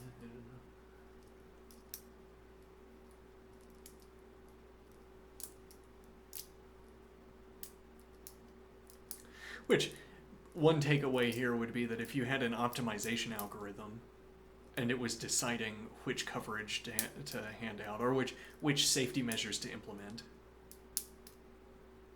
you would systematically underfund safety measures that prevented sudden death, because that's cheaper for the company than preventing injuries that require health insurance claims. So the point would be, if your algorithm was a black box, maybe that's what's inside the black box. You wouldn't know. It's like, no, it turns out handrails above that that molten steel are unjustified according to the algorithm. We shouldn't put them there. We should focus our investment on the last two steps of the staircase, because that's where most of the minor injuries occur, and minor injuries account for the majority of the expenditures by the health insurance company, by the Central Insurance Agency. So the bottom two steps of the staircase are a steel trap that just encase your body in restraints to prevent you from falling, and then over the what is the word I'm looking for? Cauldron, but the vat. Over the vat of magma, over the vat of molten steel, there's no handrail, because if you... well, no, you'd ruin the steel, wouldn't you? Oh, interesting. You could ruin an entire vat of steel by falling into the vat. The carbon distribution would be uneven. It's no good. No. And that's why it would be so costly to... that's what's going to trick the algorithm into putting handrails just above the vat. No, you can't fall into this vat of acid. That would ruin the acid. You think we can sell acid that has dissolved that much phosphorus or whatever.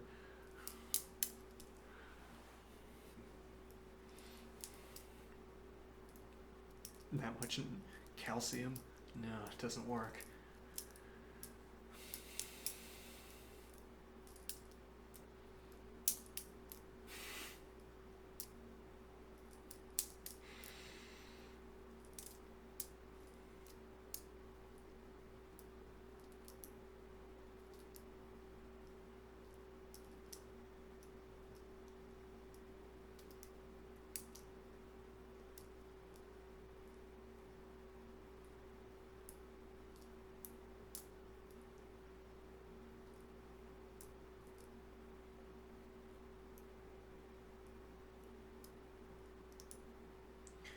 The Central Insurance Agency would investigate.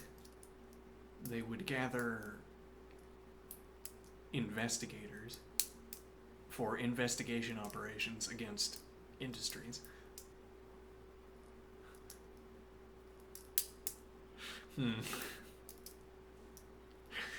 We caught wind of yeah, I'm trying to choose words that map over to sort of spying and an intelligence operation. There's an insurance intelligence, okay. There's an insurance operation going down downtown. What would that mean? We caught wind that someone has established a bounteous circumstance. We don't know exactly what's going on inside that building, but by all accounts, there's a bounty building up in there for the installation of a handrail that someone can go in and claim. And then their name is going to be on the plaque instead of ours. So, like, there's a rival insurance agency. I mean, they're trying to get their names on plaques on handrails so that they can be the ones who claim local sentiment against the city council. Well, there's not, no, however the story develops. So we both know inside that building there is a safety violation happening at the moment. But we have to find suitable justification to go in there and claim the bounty. So we're going to conduct an insurance operation.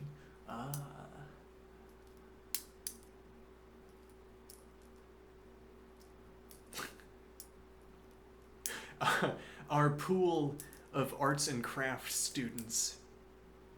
Okay. We have a pool of people who have many trade skills and who can be trained in an additional trade skill in a comparatively short period of time. Highly motivated individuals at the trades.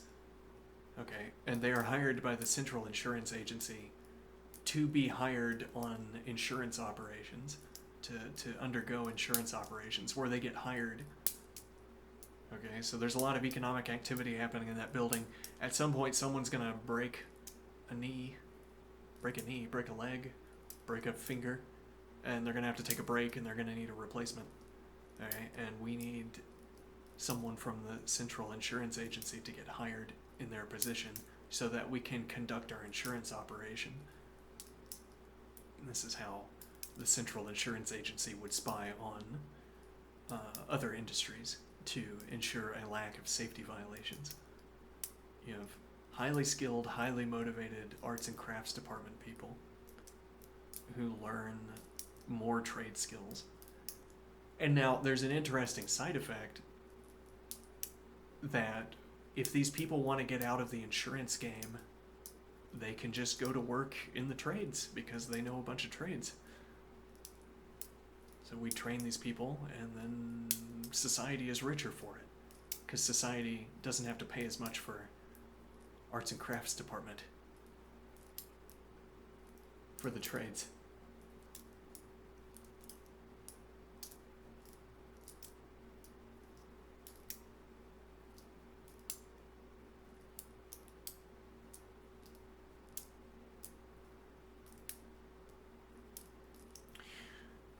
This as opposed to the Central Insurance Agency employing lobbyists.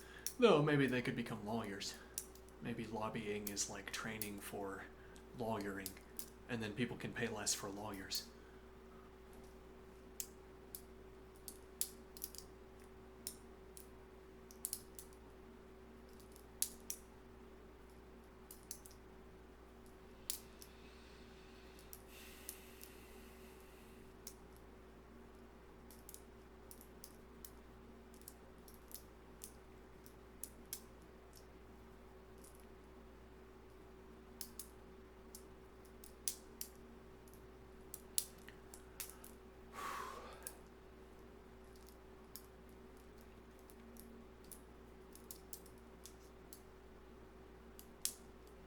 The Central Insurance Agency.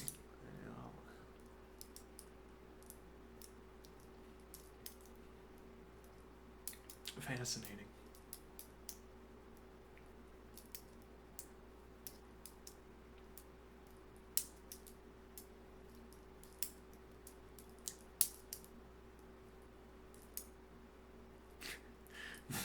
The Central Insurance Agency embedded into every aspect of society. Their agents employed everywhere. Nowhere for a safety violation to hide.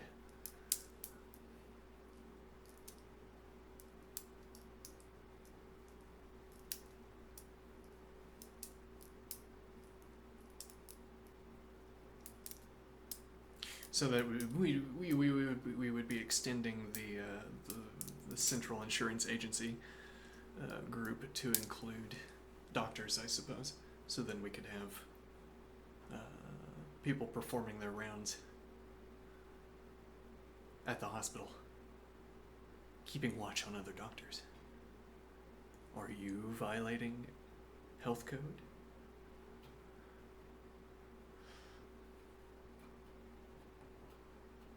Fascinating. Yeah. Well, no one else seems to be claiming the bounty. Well, I don't know. Maybe someone is claiming this bounty for health and safety code violations.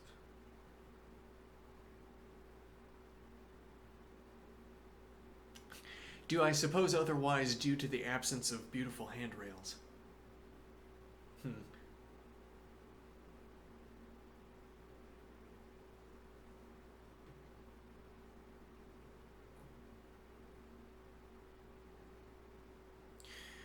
Well, the point of the beautiful handrails was it was part of our ruse to circumvent city ordinance. I'm thinking back in the day when a city would be more decrepit, dirtier, fewer well-maintained exterior decorations. Okay, and then the city council is trying to stay on top of dilapidation. Alright, well then, no one's putting in a complaint to the city council for our beautiful, our craft-worthy, our art-worthy handrails. Sturdy, art-worthy handrails. So in that way, it's cheaper to engage in exterior decoration in the more dilapidated city. So I'm imagining back in the Art Deco days, you'd have club owners installing Art Deco all over the place without permits. Well, with or without permits.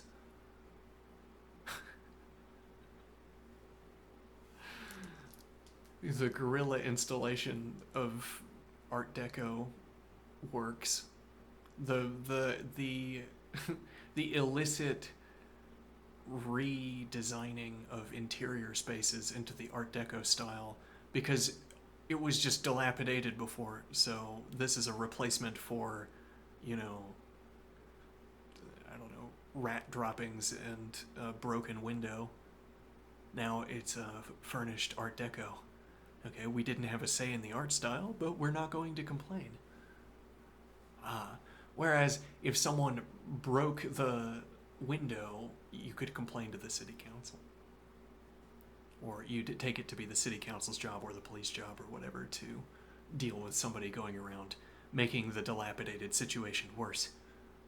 You wouldn't think to call the police or call the local government in for someone who was making Art Deco the de facto design style for the entire city over time. Now everybody has Art Deco in the background, alright? And they all like it. It's pretty good. It's a good art style, I think. I like it. And then there's the most Art Deco club in the entire city. It's where all of the artists go and, I don't know, get their practice, I guess. It's where all the newest Art Deco pieces are made, because it's like the art collective is up in the attic, in the loft, and they paint, and we keep the stuff they can't take to market. An efficient system. Okay? A lot of art all over the place, and it's all Art Deco. And we have the most Art Deco place, and that's why we can charge more for our grain alcohol, or whatever. Our coffee.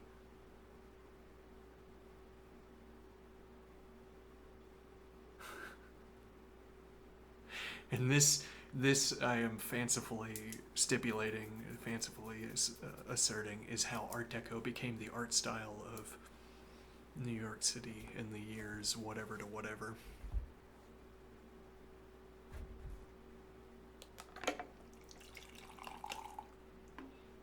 It was cheap to claim an exterior decoration opportunity because no one would complain if it was better than dilapidation.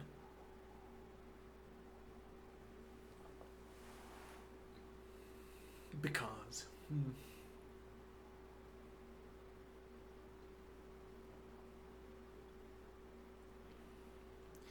Whereas now, if I go around trying to instill one art style all over New York City, eventually someone is going to say, no, we don't allow guerrilla art installations here. No, go away. We paid an artist to paint this wall, and now you're coming along to do your guerrilla art installation. No, we'd rather have what's already there. E.g., and if I proceed anyway, I'm going to get taken to court. Circumstances change here. More expensive. Right, like, I would have to buy the building, for instance. Or I'd have to pay someone off. Or buy art rights.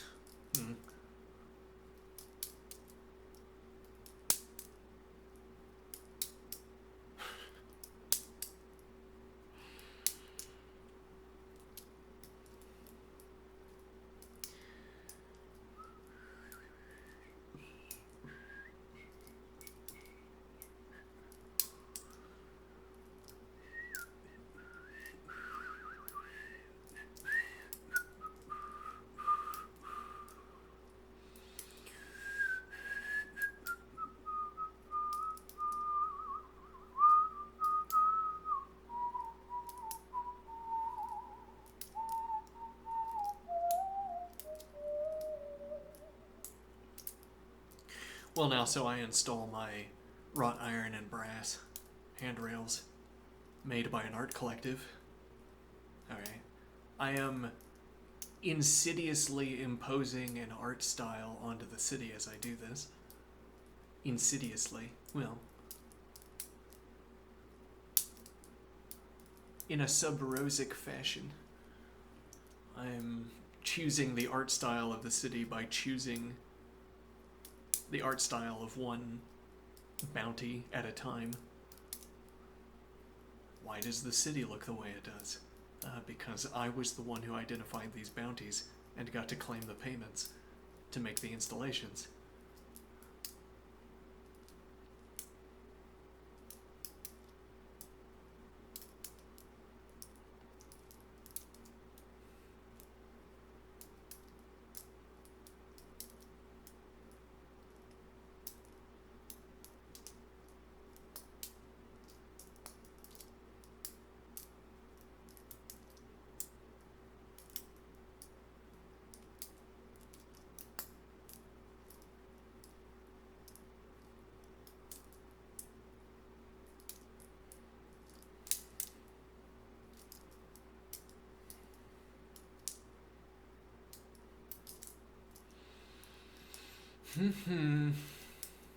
Now what?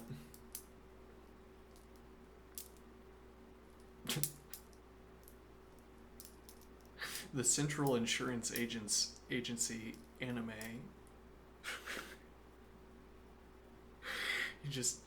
You sneak in a bunch of sort of trade knowledge into an anime by always accurately depicting people performing the trades. Well, because it's about the Central Insurance Agency who keep a cast of arts and crafts department people who learn trades. And then every time when you show them spying on workplaces, you have to depict them doing the job, or you could depict them standing there, though that would be conspicuous. So you depict them doing the job. Okay, well they could just be doing this with nothing moving under their hands, but that'd be bad anime. So instead you have to depict something under their fingers. What are you going to depict? Just depict it accurately. Just go find out what that looks like and then draw it.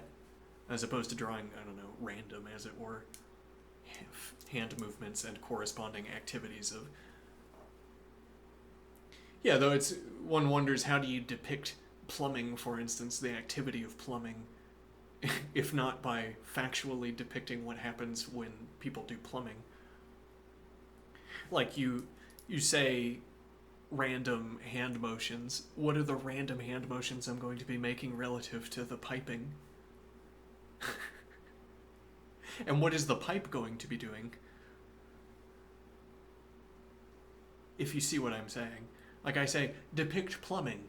Okay, how could the model, when I give that request, how could the model depict a behavior of the pipe and the behavior of the hands that is not factually doing plumbing? You'd need a moving part, as it were. Or you would need to depict pipes in a way that they don't actually work. Like, for instance, if there were a combination lock on every pipe, okay, and now the random hand movements were the doing of a combination lock before you had access to a pipe. Now, but then we could imagine a system where you did have a combination lock in order to access a pipe. What is my point here?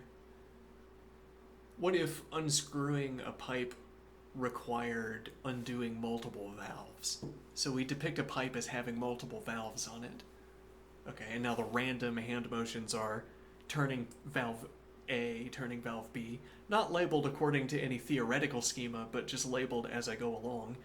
You unscrew valve A, you unscrew valve B, you unscrew valve C, and then you can turn the pipe. Okay, that would be the model succeeding at depicting activities of the pipe, activities of the hand that are not actually plumbing, even though they are actually something you could do with a pipe.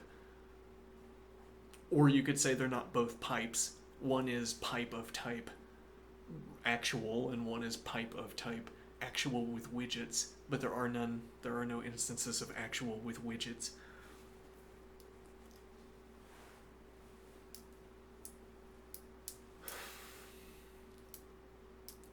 Okay, now, but the point here is that when we're making the anime, we'll just, as it were, rotoscope people performing plumbing, or we'll learn the theory of plumbing, and then we depict it accurately. Yes, and our anime just, you pick up, just through the constant depiction of agents of the Central Insurance Agency, you pick up working knowledge of the various trades. You develop some conception, some intuition for the trades.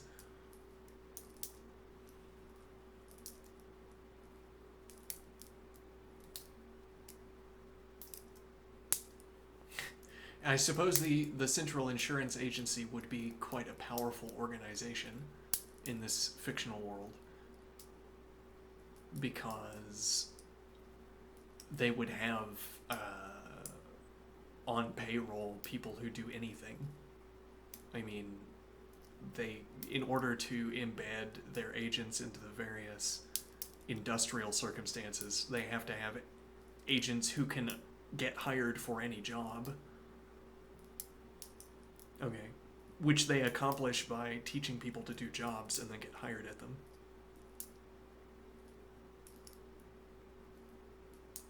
Okay. Now, so this organization has access to people who do anything. So if we're done with an insurance operation, we recall that agent, and now we have an agent who knows how to do whatever that industry does. We assemble enough people who know how to do whatever that industry does, we could make our own factory. Or if for some reason, if our headquarters requires plumbing, it's cheap for us to find someone to do that plumbing. If it needs electrician work done, cheap for us, for the organization, maybe even free.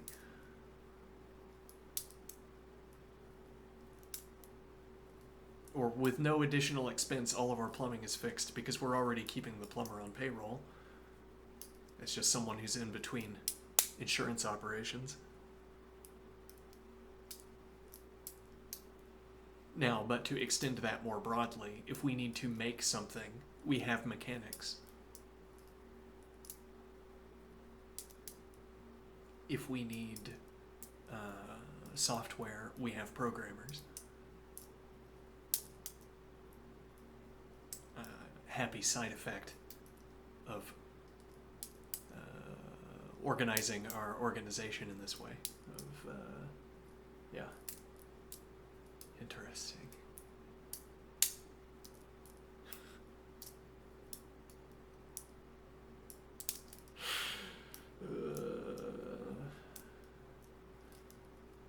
Interesting. Yeah.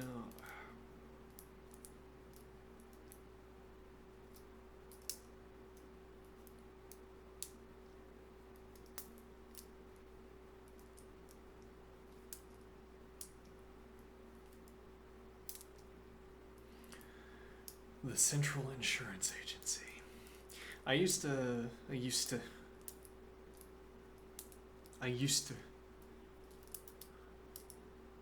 think through ideas like this more often.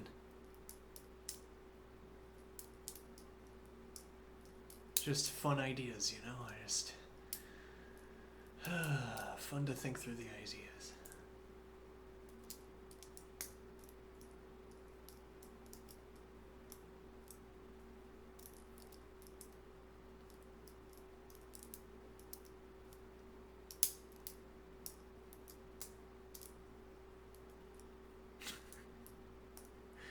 A broken hip is a tragedy of the commons.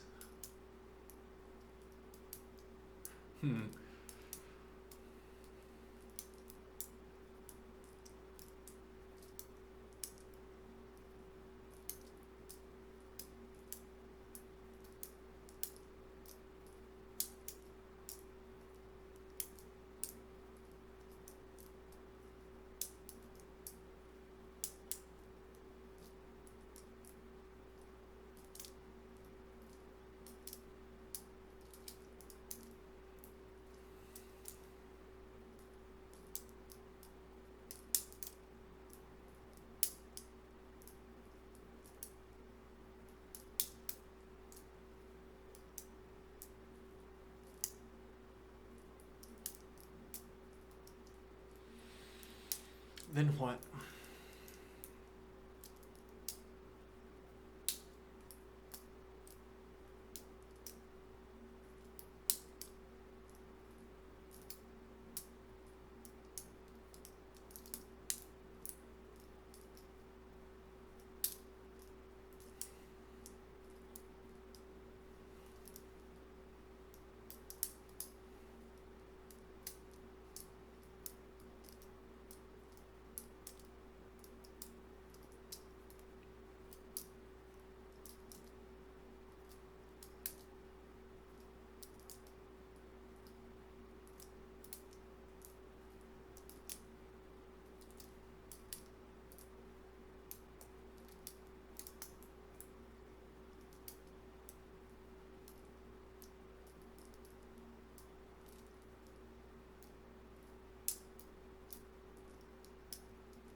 What time is it? I am zoned out. Is it nap time? Oh,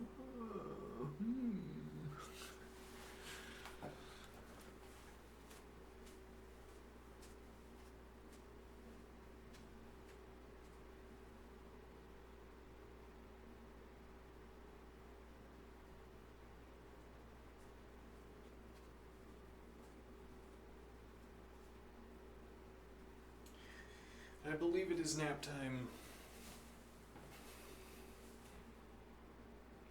So I will go take a nap.